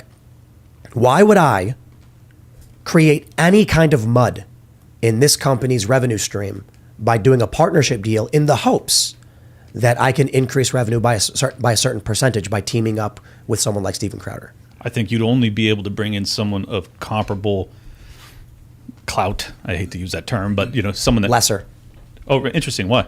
Someone of comparable clout. I mean, we're looking at 2 people who have comparable amounts of revenue who are now going to argue about the gains and which direction it goes. That's true, but I mean, there is strength in networking. I just think you're right, though, that obviously a formal network creates infighting and jealousy and competition, especially if you have 2 alphas that are like on the rise, anyways. And And waiting it for their only money makes, too. This system only makes sense to the businessman whose sole job is to maintain it. For Steven Crowder and for me, there is 0 reason for either of us to do a network deal. Because at the end of the day, Steven can pick up his phone and talk to his phone with no crew, with no employees, and he makes money. Same thing for me, because we are the people creating the content. Right.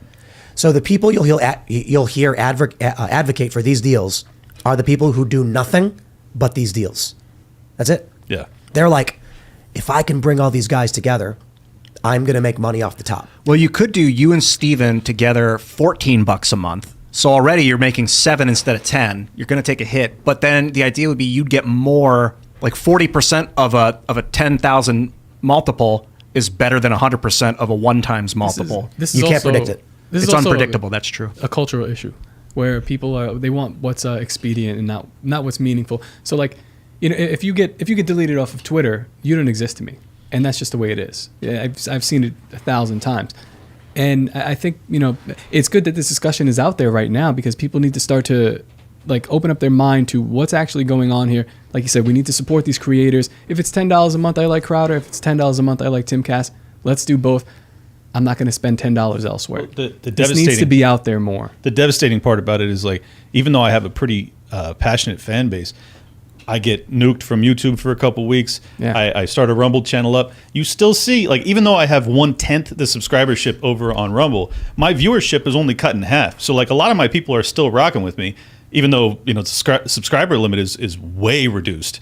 But it's interesting how platform captured people are. Dude, Make I have 2 audio podcasts. 2 YouTube channels. Yes, I do too. I have 2 YouTube channels. One of them I stopped using in 2008. It was called CrossMac, and I was like, I don't like that people are calling me CrossMac to my face. I want to be branded Ian Crossland. So I made a new channel. People still comment on CrossMac that I like, oh my God, you still make videos. Like I'll make a new video every once in a while on CrossMac. They're not only are they siloed on a platform, they're siloed on channels. Yes. So, That's we could true. break that with a multi-network system too. That would be great. You want to know the worst thing in the world is YouTube is like one of the worst platforms. Let me do some math real quick. I think on Apple, Spotify, and the audio platforms, you will make. Let me do some quick math here. What do we get? I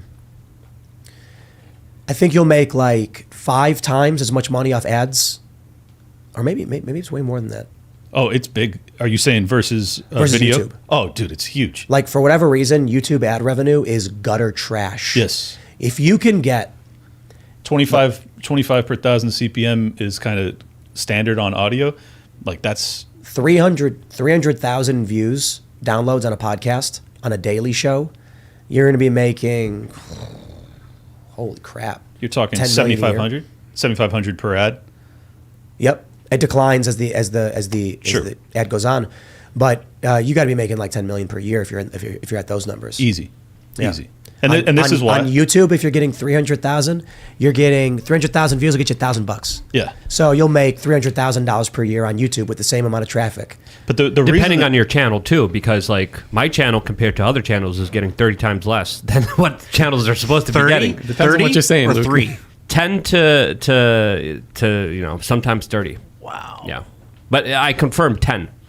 Well, I So, think that might be an minimum. ethics violation. Is just a special thing. Like we should not be playing favorites about who gets more money. That's like social justice crap. Well, YouTube That's justifies the it by point. saying this channel is a little bit too spicy and not advertiser friendly. This channel is advertiser friendly, and that's how they kind of justify My it. counter to that is let the advertisers Even- speak yeah. for themselves. Yeah, exactly. Let the Maybe they advertisers have- speak. Even though there's not a big difference between the two content, YouTube still deems like, hey, this is not good. This is good. This is what we like. After we just got done bad-mouthing networks and saying how unfeasible all of this is for the past hour and a half, I got to say that our boys, Dave Smith and Louis J. Gomez, Gas Digital, they have signed Tower Gang to Gas Digital. I just wanted to shout out, Louis, you're like a brother to me. Thank you so much for bringing us on Yeah, board. we call him Louis the Peach. Your contract looks a little bit like that, and I'd like you to work on it. But other than that, we appreciate you putting your love and faith in us. Tell me So- about Gas Digital real quick. Gas Digital is basically largely a comedy platform, and Tower Gang being our more comedy deranged lunatic outlet, we knew we weren't long for YouTube, so we had to find a platform that would take care of us in terms of just allowing us to, say insane humor wherever it leads us. And Gas Digital is uncensored. So, GasDigitalNetwork.com. yep, you got it. So, thinking about the Daily Wire, for instance, because they've signed a whole bunch of people, Right. they keep adding new talent. My view when I look at this stuff is I maybe it's just me. I personally cannot relate to the desire wholly to sign a deal with another company and have them take everything over. To be fair, I completely, understand the thought of like, man, imagine if you could make the same amount of money and then you didn't have to think about any of the business end stuff and you can just do your show and then mind your own business. But I've been down that, that rabbit hole. I know where that goes. Well, it's that, but it's also the success and the resources that you now have at your disposal that so few creators have. Especially if you're starting out early on, you're trying to make ends meet. So if you have a network that comes to you and they say, I see talent here, I'm going to guarantee you a living wage, as Bernie Sanders might say. They're going to jump at it. What's really funny is seeing this story from Crowder. This is the identical story to the record label stories 30 years ago. I was just thinking that. Yeah. But I also kind of see it as, I think it's a Benjamin Franklin quote where he says, don't trade liberty for security. You'll get neither. This is kind of what's going on here. True. And we did it with COVID. We do it all the time. There are people who only want to make music, and they're never going to monetize that music. And you got to find somebody who can. But you know what I think? My view of this whole thing is like, dude, if you're a personality of any size, hire a manager. Mm-hmm. And I'm talking about an employee who works for you, and they do what you tell them to do, or they're fired. Don't sign a contract with another guy that makes you the employee or the quote unquote contractor. Well, the only reason I considered Gas is because, as I've already explained, I am financially free. I didn't need to go that route, but I don't want to create a network and a platform that allows for uncensored conversation. It's such a huge swing. Also, his network is filled with the most hardcore, insane comics on earth. I wanted to be in that world because I'm not a comedian. So it made a perfect fit for us. But at the end of the day, you're absolutely right. If you have the willpower and the work ethic, it will benefit and behoove you to go that route. I'll tell you exactly why Timcast is independent. Because like I said, we've talked with The Blaze, we've talked with Rumble, we've talked with The Daily Wire, we talked with a bunch of companies, and I'm friends with all of them. Don't agree with them on everything, of course. Nobody owes me anything. I'm not going to come out and be like, oh, this company came and offered me this. I'm like, well, they didn't owe me anything. You know what I mean? But here's the problem. If I sign a deal with one of these companies, what if I want to get a billboard on Sunset Strip that says Liz Cheney's a fat pig? That'd be awesome. And they're going to tell me no. They're going to be like, you got to understand. And I'm going to be like, I don't understand anything, dude. I work for myself. I can take out a 95-foot tall billboard in Times Square with my rooster on it. I work for you. I got to go through your legal team. Right. And they're going to tell me no. And that's just not worth it. Especially if one of the goals of your company is impact investment, like you said earlier, like changing the world. That's a lot of corporations are just profit. If it's not profitable, it's not happening. And you got to watch out for that. I can imagine Chicken City's very profitable these days, right, Tim? Well, It was initially. I mean, the eggs. Oh, yeah. Oh my gosh, they're like a buck a piece. They're worth $1. Organic chicken eggs. Yo, I told you guys. I gave some to my personal trainer. How He's many like, I'm so chickens? happy. Thank you so I much. bet for you just giving me-" crack those and drink them. Let me- That probably- I've been out there. hodling eggs for like 2 years. Moonshot, baby. Let me tell you guys. I'll tell you guys some stuff. I think there's been 2 instances where I've reached out to YouTube before a show to give them a warning and ask for their perspective. One was Alex Jones. That one's obvious. I can't remember the other one. But I emailed like, heads up, Alex Jones will be coming on the show. It was the first time. Interesting. And they said there's no issues, nothing on our end for us to note on. I said, okay, well, fair warning, it's happening. Then they gave us a strike. And I immediately contacted them and said, for what reason? They gave us a BS reason. I said, BS, that's not true, blah, blah, blah. They said, we don't care. I said, how about the portion you can test? We just snip from the show and everything's fine. And they said, no. And then I'm like, you're playing dirty games, man. So you know what I did? I called up Michael Malice and Alex Jones and said, when's the soonest you can come back on the show? We're doing it again. Hell yeah. You sign a deal with one of these companies, you can't do that. Right. Like, I'm not an unreasonable guy, but I'm not a fan of censorship. I know that YouTube is trying to run a business. I don't trust them. I think they're an ESG company. But I also know that when you want to win a battle, you win first. Sun Tzu, you win first, then you go to war. Ambushing YouTube, it's just like when they tell me on paper, you're good, that's legal weaponry. Mm-hmm. I can then be like, they said to me, I abided by the terms. It gives me legal grounds. Well, this is why they won't even tell me why they struck me. And it's Because also why they don't give want us that. strikes. They don't want that to be in writing. They don't want to give me a timestamp because then I can actually counter it and say, well, is this dangerous conspiracy theorizing? Yes. And it's also, I think, there's a couple of reasons. Matt Gaetz asked us on Friday, how come we're still here? And I'm like, I got a variety of reasons. One of them is, I think, YouTube, for one, they're probably watching. I know a bunch of the employees watch all the time. Sure. We consistently have the most viewed live show for the night in this time slot and in general. But they also, I think, know that my communications with them have set legal groundwork not too dissimilar to Alex Berenson, where if I reach out and say, Alex Jones is coming on the show, here's what we're going to do, give me your advisement. Right. And they say, you're good, no advisement, he's allowed to talk. And then they give me BS. That puts them in an interesting legal position. Of course. What people need to understand about these deals with YouTube, Facebook, and Twitter, don't think of it as you signed up for a website. Think of it like you sat down with Susan Wojcicki or whatever her name is and said, let's do a business deal. I will make a show, you distribute that show, sell the ads on it, and we'll split the revenue. Most goes to me. And she said yes. Mm-hmm. If she breaches that contract and makes up a reason for it, you can sue for breach of contract. And Alex Berenson did, and he won. Mm-hmm. So that gives you leverage. I also think the size of the show gives us leverage too, to be honest. Oh, you think? Yeah, of course. Yeah. You have the ability to actually reach someone and get an answer. I've appealed multiple times on both of these strikes. They give me nothing. I know there's one based YouTube employee out there watching right now. I need you to help me, people. I don't think Please so. Look after Liberty Lockdown. Undo the strike. You might have to sue. And honestly, I will if I have to, but I don't want to go that path. I'm not in this for war. I'm not. I'm a peaceful person at the end of the day. But if you bring it to my doorstep, yeah, I'll engage. This is the challenge, man. No one ever said it was going to be easy. True. And so for people who are listening, I'll tell you this, without naming the individuals who, I have been in communication with people who are making challenges against YouTube.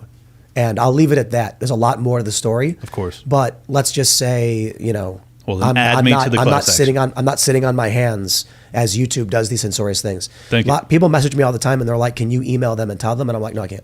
Yeah. Because I've done it before. And they respond with, don't waste our time, basically.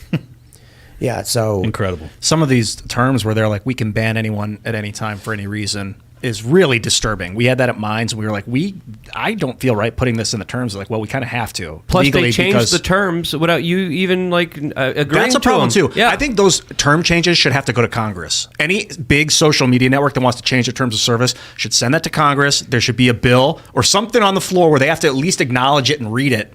This is a good point because we used to have, I guess I don't know, I'm assuming no. Did we used to have mass contracts like this? Like imagine it's 1950 and a company says everybody, oh, you want to come into my building? Everybody sign this contract giving me the rights over your likeness and distribution. I'm sure there were there's waivers for admittance into buildings and stuff that have existed, but we're talking now in the scale of 300 million, a billion people who've mass signed a contract. What happens when Facebook says we've updated our terms? How is sending me an email that goes to spam due notification? I disagree. Yeah. Well, Yeah. it's haven't just signed it, but haven't read it.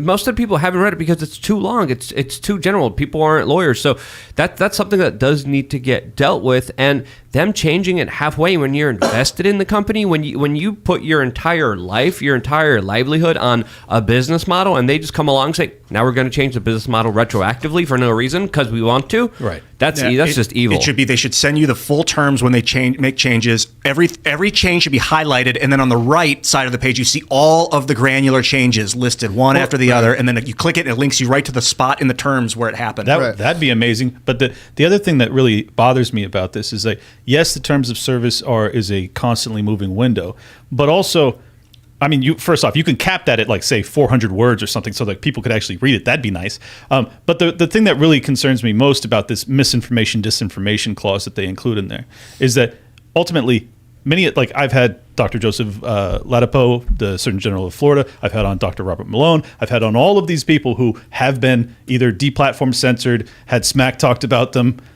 everywhere over the past 3 years. Much of the information that they were trying to convey, in hindsight, turns out to be pretty darn accurate. But in that period, if you were to have some of those people on your YouTube channel, you would have been struck. I mean, it's crazy, the evolution of, like, wearing masks, then not wearing masks, then wearing masks. Course. The guidelines all changed on YouTube. Yeah. The vaccine transmission stuff, like Sam Harris. Have you guys seen this clip from Sam Harris going viral? insane. This is the This dude- episode I got struck. He needs an intervention, this man. Yes. You know what I think happened Big time. with Sam Harris is that he was so scared to be outside of the liberal mainstream line. Facts. And with the intellectual dark web stuff, and when he was with Bill Maher talking about Islam, it was still within the liberal tribe to say the things he was saying, but he was edgy. Then when it came to the lockdowns and the mandates and all that stuff, you could not deviate. And so he stayed with it. And now the information's changed, and he cannot come out and apologize. He has to just keep doubling down. The man needs an intervention. If he sat down with Jordan Peterson and Brett Weinstein, and he said, look, guys, I was wrong about so much of this, and I was hot-headed. Will you ever forgive me? I hope they would say yes, because I would. I would say, Sam, welcome back. Let's get back to the conversation. That's the thing. You think- I've made this pitch many times. I just want you to deal in reality. You guys have lived in your own delusions, while also simultaneously classifying me as some vector for, death and a misinformation agent and all these other things. Look, I don't even care. Bygones be bygones. However, you have to face reality, and it'd be nice if you would have just say, you know what, I overreacted, as opposed to Sam Harris, which, by the way, I have an episode coming out tonight right after this ends called "Sam Harris Has Lost His Mind," because he has. If he can't deal with the fact that he was so catastrophically wrong on something, and he's a person that values his rationality at the highest level. This is why he thinks of religious people as being such rubes, right? Because he's so rational, and God is not a rational thing because it requires faith. But he is so deeply irrational, and he is so clearly following down a religious line of thinking when it comes to the COVID hysteria, and he can't come to terms with it. And it's tragic, honestly. Do you think we should be carving out a path of redemption for someone like Sam Harris? And I'd even go as far as to say, and this is like, I guess, cold-hearted, but even like Jordan Peterson, like he said, I feel like these people have been very important, especially in the lives of young men, and they've kind of led them down a path, like Jordan Peterson with the vaccines and some of the other things he said. And I'm just kind of like, I'm not ready to discard you, but I'm ready. I've been ignoring you for a while. I just don't know what to do with some of these people. There's got to be a path of redemption. Otherwise, people will just go the other direction. But how about if you don't say, come to me, they'll walk away from you. Sam doesn't want redemption. Do you think that there's more Yeah. people coming up, though? Like there's more perspective, there's more prospects in our horizon that probably have something to say, maybe better or maybe equal to what these guys have said? Let me put it this way. You're on a battlefield, and you got red on one side, blue on the other. Let's say green and yellow. We don't want to make it red and blue. And you're on the green side, and a yellow dude with his hands up drops his weapon and starts walking towards you, or waving a white flag. What do you say? Do you shoot him? No. You say, bring him in. Sure. Do you give him access to your secret documents? No. But you say, thank you for coming over. Perhaps I worded it incorrect. Not that there shouldn't be a path for redemption, but obviously we're like, okay, you kind of messed up here, Jordan, which I named my whole brand after you because he was, I looked up to the guy. But He some is of the top things, lobster. Top lobster. Top Yeah. lobster. yeah, there you go. Some of the things I think he's said and done are almost unforgivable, especially in this landscape. And it's tough to be correct all the time. But I don't know. We got guys like Dave See, Smith who are pretty correct. I all ha- the time. And try to correct your wrongs. I mean, I think Ben Shapiro That's the should have thing. done that. I think Jordan Peterson should have done that. They Oh all my promoted goodness, the product, the shot, and we need a bigger conversation here. So if we're going to hold Sam Harris critical of it, like, we got to hold other There's, people on our there's, side there's, thing. critical of it So- as well. if look, it's really simple. We want as many people to, let's say you got 10 people over here saying, balk, and you got 10 people over saying bark. You want as many people as possible saying bark. I don't care if it said buck 10 minutes ago. Come over here and say the thing that works for us. But we do got to go to super chats because I don't want to go too long. Sure. But I'm just saying, like, you have to, even if it pains you, it's how you win. Oh, I believe there's always a path of redemption, but do they want it? And I think Jordan Peterson probably does. Sam Harris not so much. We're going to super chats, but I want to add one thing that and I'll tell you what we're doing. Look, we've got a bunch of shows we're making, and they make some money, and we want them to be successful on their own, and we want to cultivate talent and personalities because the idea ultimately is it's a very simple mathematic formula. Why do I want to build everything in West Virginia? Because there's good people in West Virginia's MAGA country. If these people in West Virginia who live in MAGA country, who believe in individual liberty, freedom, and fly the Gadsden flag, had access to more money, they would invest in more products. They would invest in businesses that support their values. They would build businesses that support these values. So when you guys give money to Timcast, and we open a coffee shop in West Virginia, and we hire people in West Virginia, and we build industry in West Virginia, it is MAGA country that sees their revenues increasing. And if I get $1, and I hand that dollar to Jim Bob gets that dollar. Of course, the government's taking their cut every step of the way, which is, we're not fans of. But then Jim Bob has that dollar and he says, okay, now I can give it to Mary Sue. Mary Sue gets that dollar and now she says, now I can buy the thing I need. It starts building up the economy and the resources of individuals with better ideas. That's trickle down. That, I'm not saying it's like, oh, I've got money. I'm saying it spreads out and ripples, empowering people with better ideas. That's the whole point. So we're launching this coffee company very, very soon. And Get after it. yeah, we're going to do coffee shops, physical locations. We're going to create, we're going to do subscription base. So you can sign up to automatically get your bag of coffee weekly, bi-weekly, or however much you want. You can just be like, set it up. That's the best way to do it. And I really don't want to say this just yet because it may be unfair. And but I've sent out the message. I'm really hoping that with our coffee company, and we're selling these subscription coffee companies, I'm really hoping that Kyle Rittenhouse is willing to work with us in some capacity. Maybe wear our shirt or something like that, because we're big fans. Shots fired, Black Rifle. We believe in liberty and justice, and I'm definitely willing to support this young man. But I'll tell you why I'm saying it. The one reason I didn't want to say it is because it's his business, it's his life, and there was a controversy around that. But I had a conversation with this kid, and what does he do? You know what I mean? What can he do? And so when I'm sitting here thinking like, man, I feel bad for this kid because how could he be a nurse? The left is attacking him. He walks into a room with a guy who's injured and like, here's your nurse, Kyle Rittenhouse. That's something he told me. That was there when he told you that. It was funny. And I'm like, wow, like they really destroyed this kid's life. Yeah, dude. And I'm crazy. like, okay, maybe there's an opportunity there.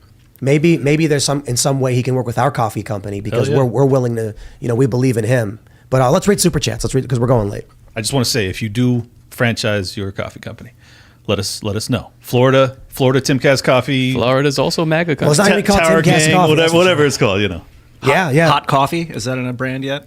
Probably. I gotta start my own. HAWT. I'm thinking the idea is coffee. to have like some kind of private club component to it. Yeah, man. Where it's like you pay a monthly, like we've talked about doing a legitimate social club 501c7 where it's like $5,000 a year, but maybe it's just like $10 a month and you can go hang out in Ian's Crystal Cove, and then we make like a little hangout space where people can have coffee or something. Dude, I'm gonna I'm meditate in that cove. I'm I doing rate and DMT charge in the it. crystals. Yeah. we gotta read the super chats, and I'll just say, yeah, we didn't talk about anything but the Steven Crowder and the media landscape That's it. stuff. Yeah. That's it. Because I don't know, it's so important. It's so important, man. I thought it was a great conversation anyways. Deborah McStash says, hey Tim, hope you're feeling better now.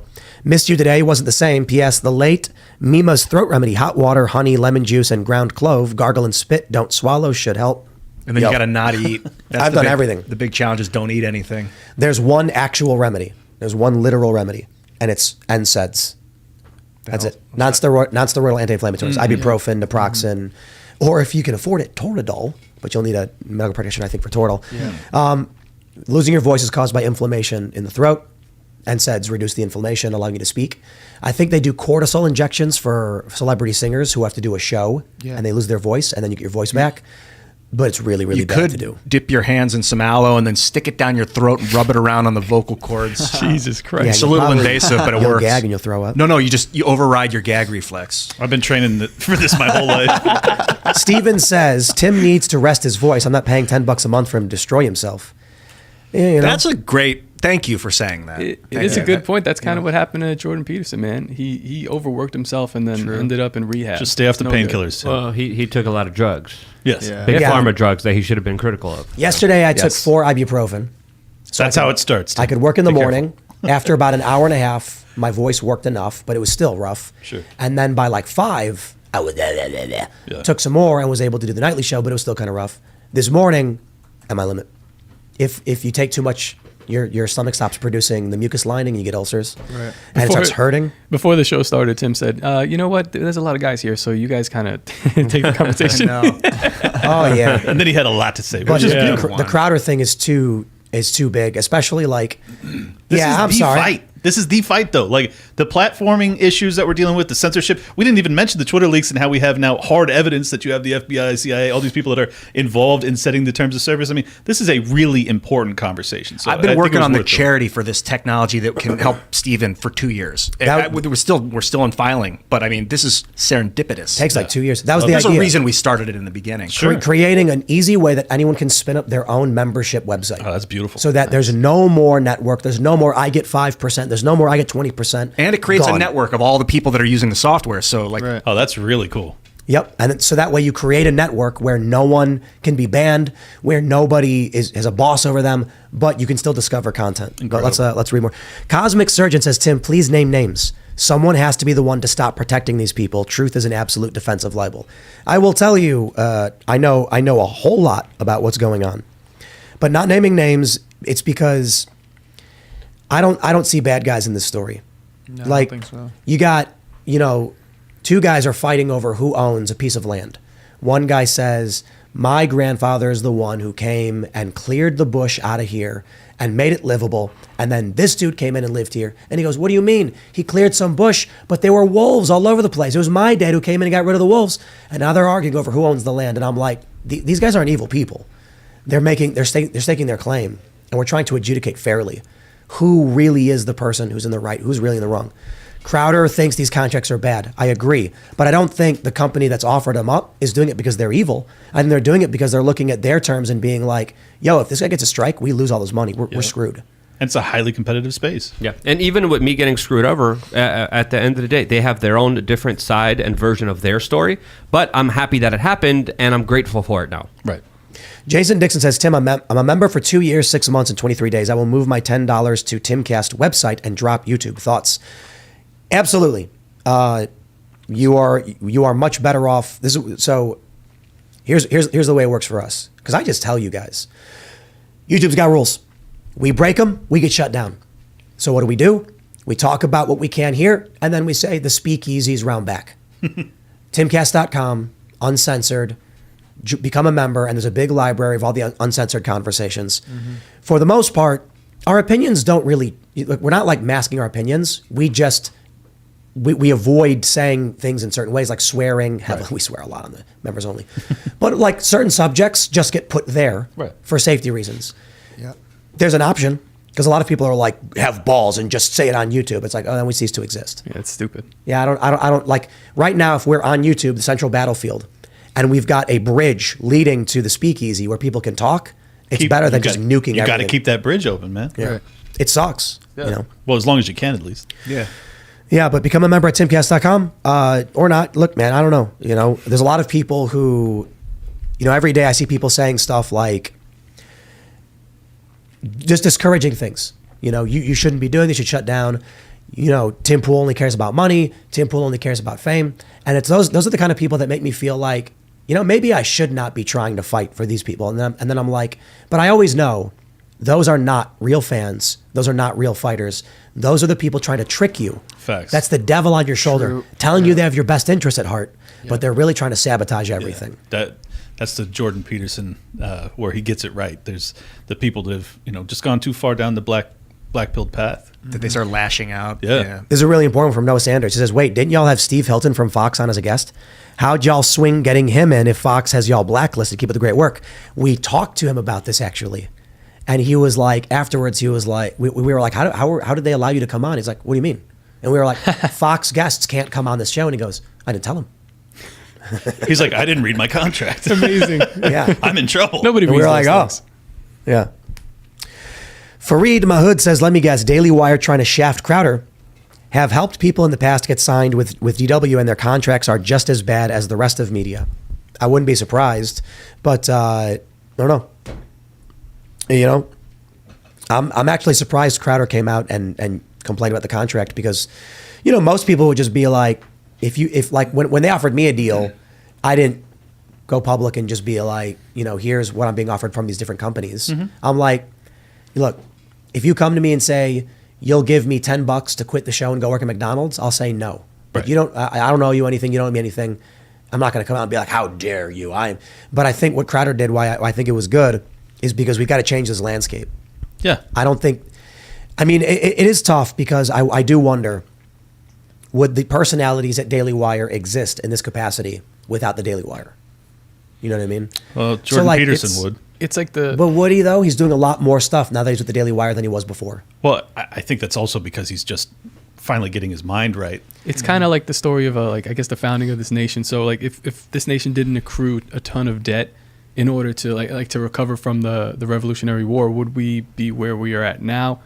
I don't know. Interesting. So it's kind of like, would the Daily Wire have that many, content creators? If they didn't do that, it's hard to say. Fareed says, Tim, quote, I don't care about money and want to help people. Pool, not going to lie, you're sounding like SBF with FTX. I'm also sounding a whole lot like Disney. I'm sounding a whole lot like Netflix and NASCAR and any other ESG company that's like, we have to put diversity, equity, inclusion at the core of our business because the stakeholders matter and profit isn't everything. Me, I completely agree. We got to put the Gadsden flag on all our properties and Molan Labe, because the values are what matters. And the money is secondary. If we can afford to eat and we can afford to expand, then afterwards we invest in making this country a better place, period. Because you know what? If you don't put that money, I'll make it simple for everybody. I am investing my money in America. If I don't, I will own nothing and be very unhappy.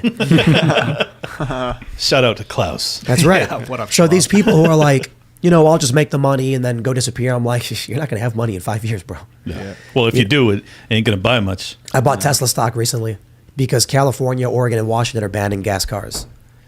And a lot of people talk about the fear of electric cars and the centralization and control. I'm like, yeah, it's the smart grid, not necessarily the electric grid. Electric grid, it's a component for sure. They can turn off your power, and then what do? I'll build a solar device. I'll figure it out.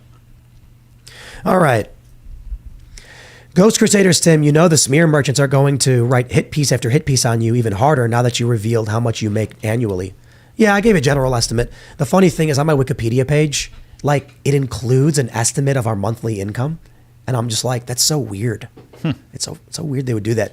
The Daily Beast wrote a hit piece and they included a fake number about our revenue. And I was like, why? I talked to them. I was like, that's not a real number. Like, why are you including it? And they're like, well, we heard. And I'm like, About a year and a half ago, I got doxxed, and someone had Googled my name and discovered my old company name.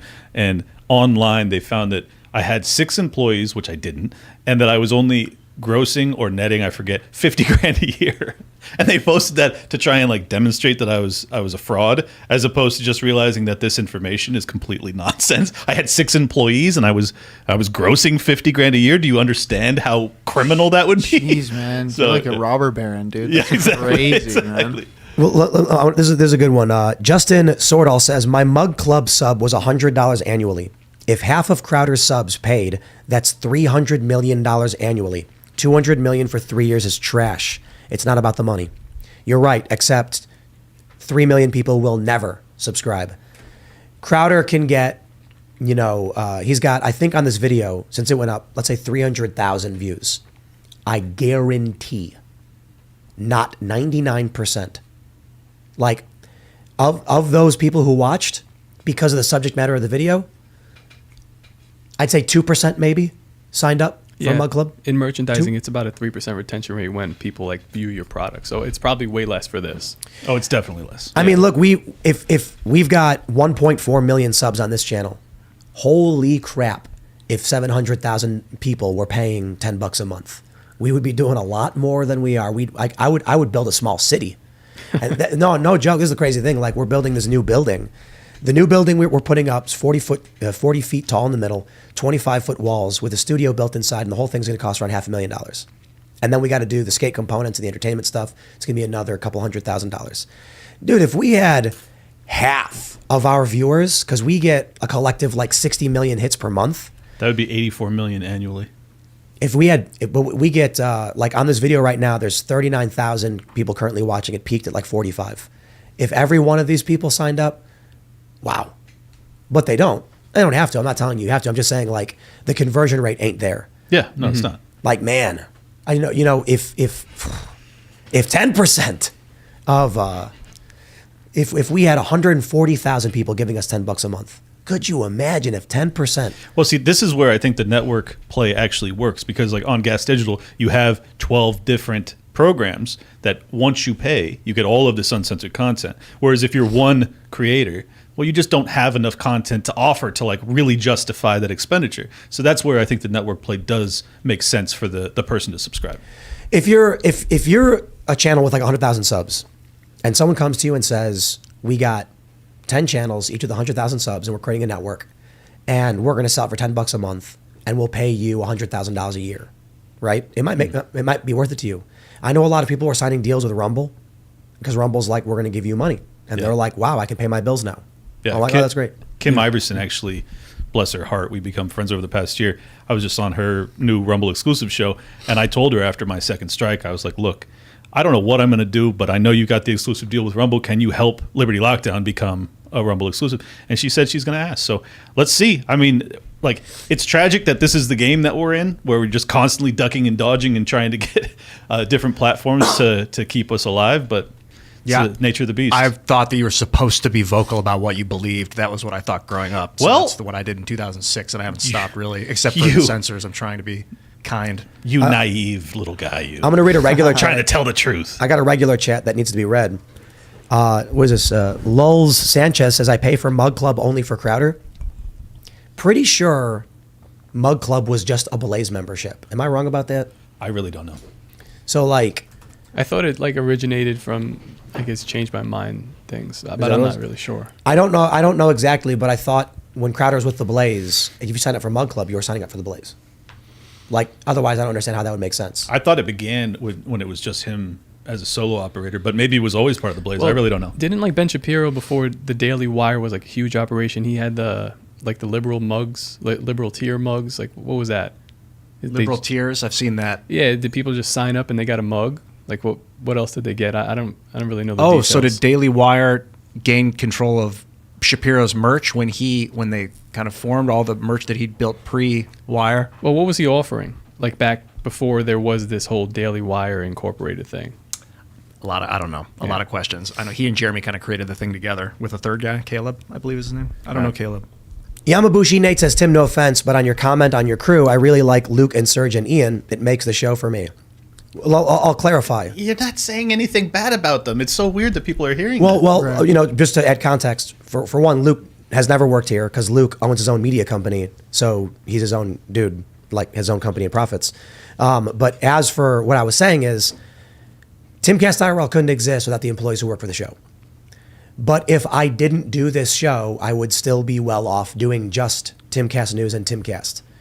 And it's like the amount of it's a diminishing return. Yeah. The amount of money I make from working, like if I only worked 1 hour, the bulk of my money would come in. I had a second hour, I make less. I had a third hour, even less. And so like the 16th hour of work I do brings in very little money. Yes, exactly. I bet though, because it's all subscription based, or a lot of it's subscription based, you're almost at the point where you could work 7 to 11 every day, just do this show, and you still make the same amount of subscriptions. I mean, IRL drives almost all the subscriptions. Like, I think the overwhelming majority of memberships for Timcast.com is just this show. Well, perfect example. I ran a mortgage company. I made $500,000 a year working by myself, and I just subbed out all of the work for loan docs and title and everything else.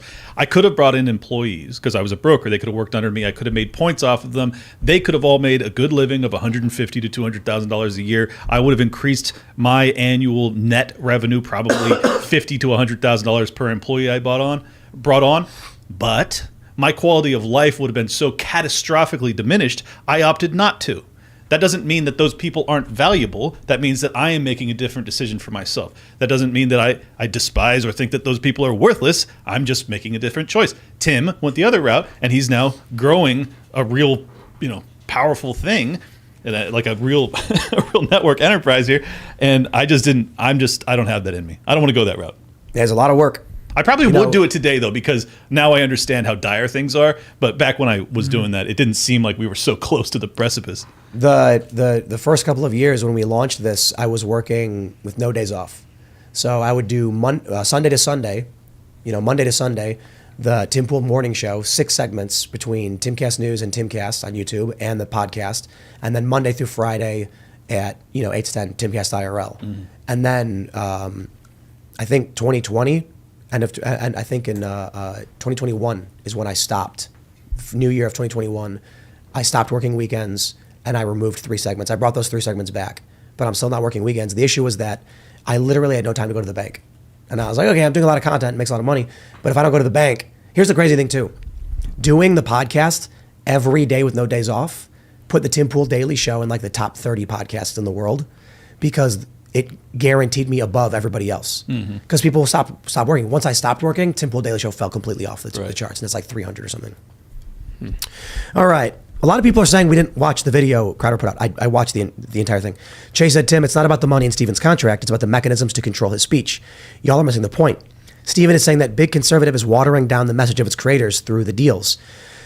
I think he misunderstands. I think the contract was bad, but I think it was an issue of hammering out the details. I don't see these companies as evil. I see them as needing to exist. But I think these deals don't work this way anymore. And the system can't survive this way anymore.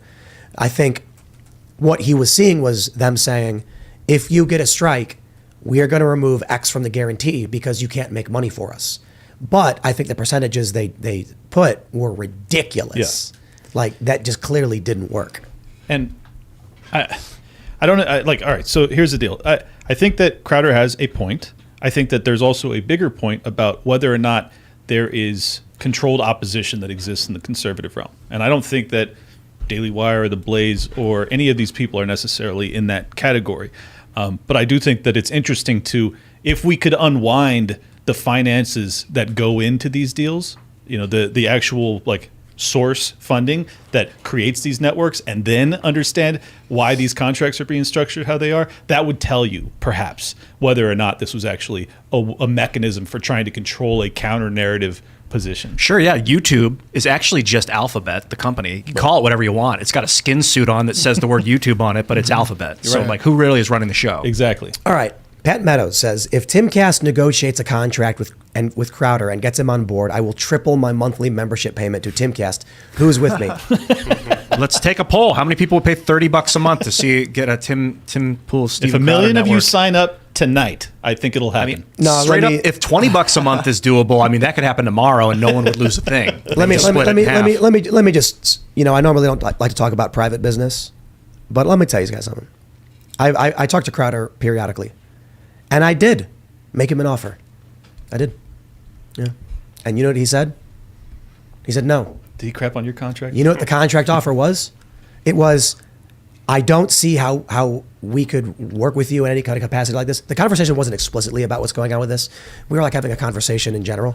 And then I was like, you're way too big for us to ever work with you in any kind of capacity like that. But here's my offer. I know some guys who can build you your own website, and we can probably arrange a way that you can have your own independent thing.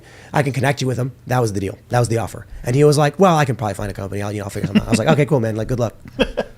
I told him, I was like, bro, we're doing our thing here. And I was like, you gotta do your own thing, man. It's the only way we get through this. And and we've talked about a bunch of stuff just privately as I guess friends or whatever you call it. I never hung out with him in person, but we've talked about like a lot of political stuff. And we were talking generally, again, not about this. We were talking about something unrelated, and I mentioned like in the culture war with Disney and stuff.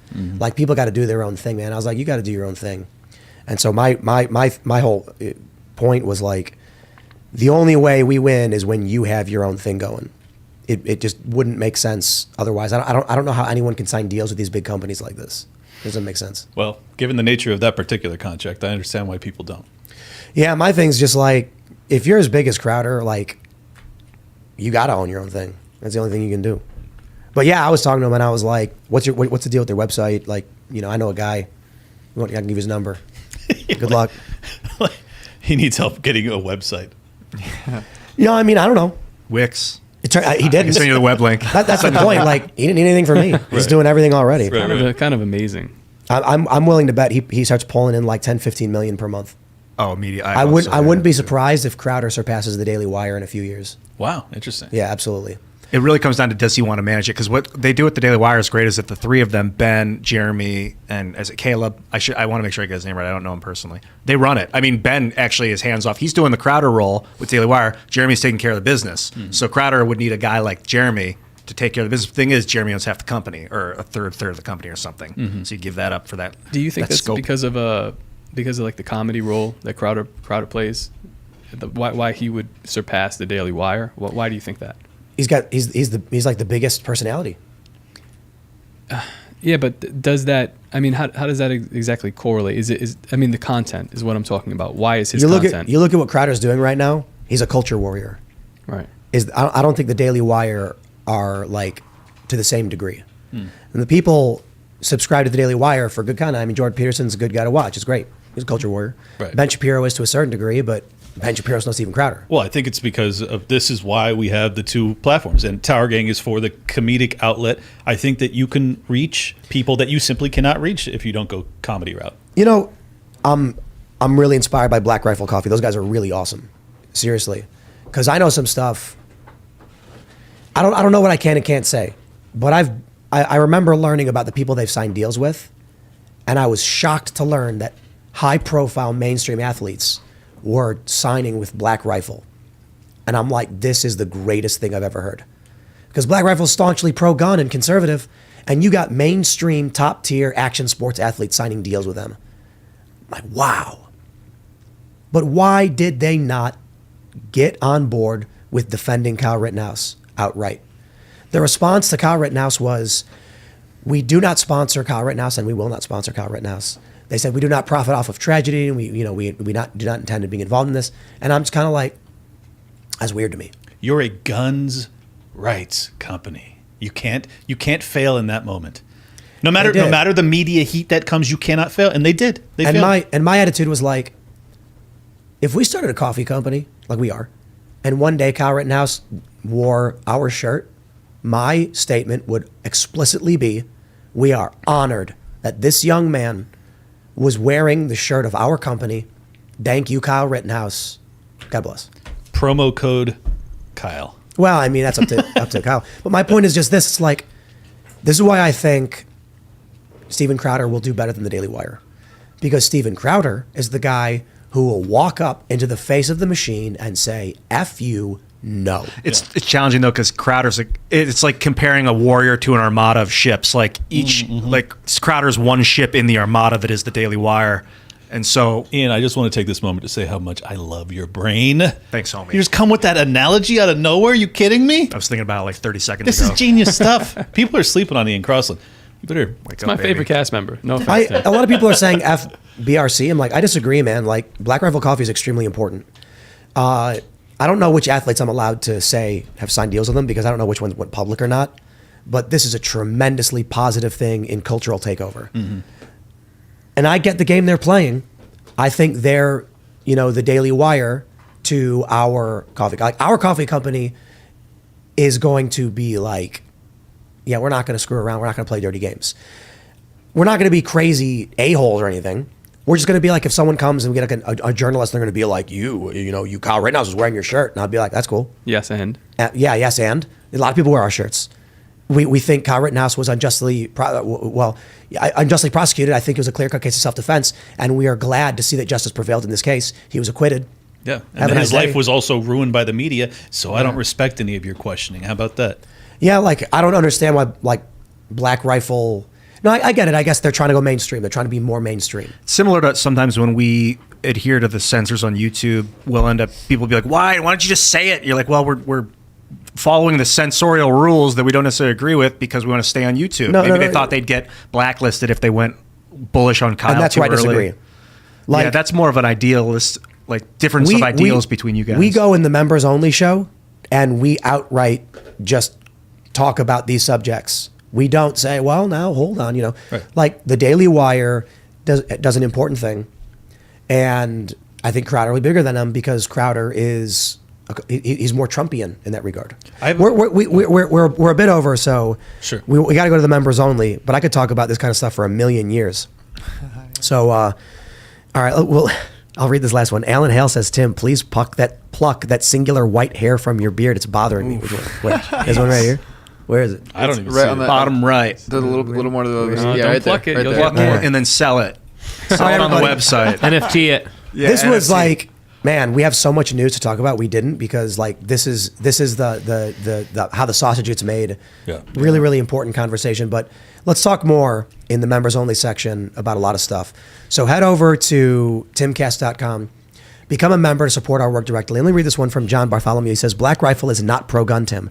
Research their statements, positions, and political donations. All right. Well, mark my words. We're launching a company. I don't know if I can say the name just yet because we're still designing everything. We've got the graphics ready to go.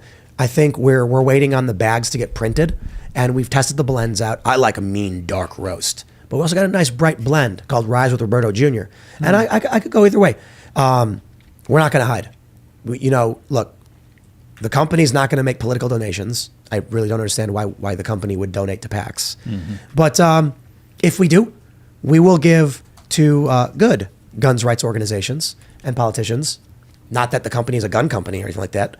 But I will say it like, I would be honored if we could have Kyle Rittenhouse in some capacity wear our shirt or do something like that. I like Black Rifle coffee, but we're going to be more aggressive in our culture warrioring. Do you think that Black Rifle nailed, kind of like when they were throwing the dildos at the wall on the Vice documentary? They're like, if we could talk about transgenderism and racism, like they have rifles and coffee in their title. So they brought. Are we missing But something? it had nothing to do with 2A or anything. Yeah. What? We'll go to the members only show. So smash that like button, subscribe to this channel, share the show with your friends. This was really a lot of inside baseball, but I appreciate everybody sticking around and listening to this very esoteric episode. Shout out to Steven Crowder.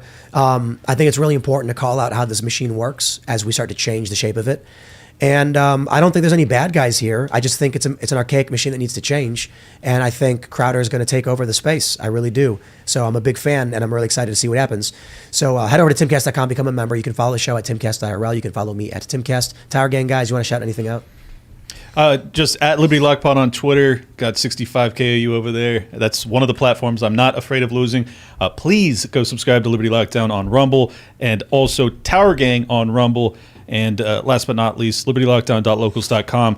Also, very final note, Mises Caucus putting together a debate between Dave Smith and Destiny live in Tennessee. And right now, the B team, if you will, would be Clint Russell versus Bosch. And Bosch, the gauntlet has been thrown. I challenge you, sir. When is that? he That agree? sounds awesome. He has not. When This is why I wanted to take the he's opportunity to he's throw down the challenging. gauntlet. Oh, okay. But you say it's already confirmed it's going to be Dave Smith and Destiny? Well, that's what the Mises Caucus is telling me they have. I love that. I've been Yes. watching a lot of Destiny content. Yeah. Steve and Bonnell. I just went back and I watched Bosch on here against, who was it? I don't know. Great debate. Charlie Kirk. They're all talking about such Charlie Kirk important was stuff. Very impressive. I did not expect Lobster Man. Oh, yes. You can follow me at Top Lobster with an A, toplobster.com.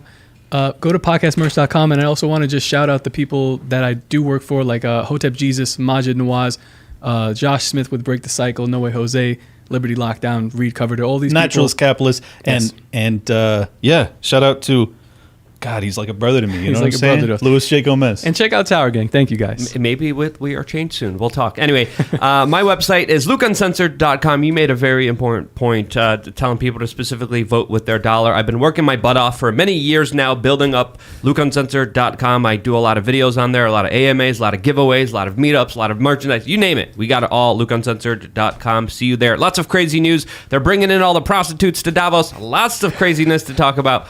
We're going to get into that in this after show. I talked about it too. So thanks for having me. Always a pleasure to see you guys. Always a pleasure to host a show for you guys out there listening. Thank you so much for coming and listening. Hit the like button on your way out if you haven't done that yet. And consider subscribing to timcast.com. I think you did a poll yesterday, and only so 24% of the people watching had been subscribed.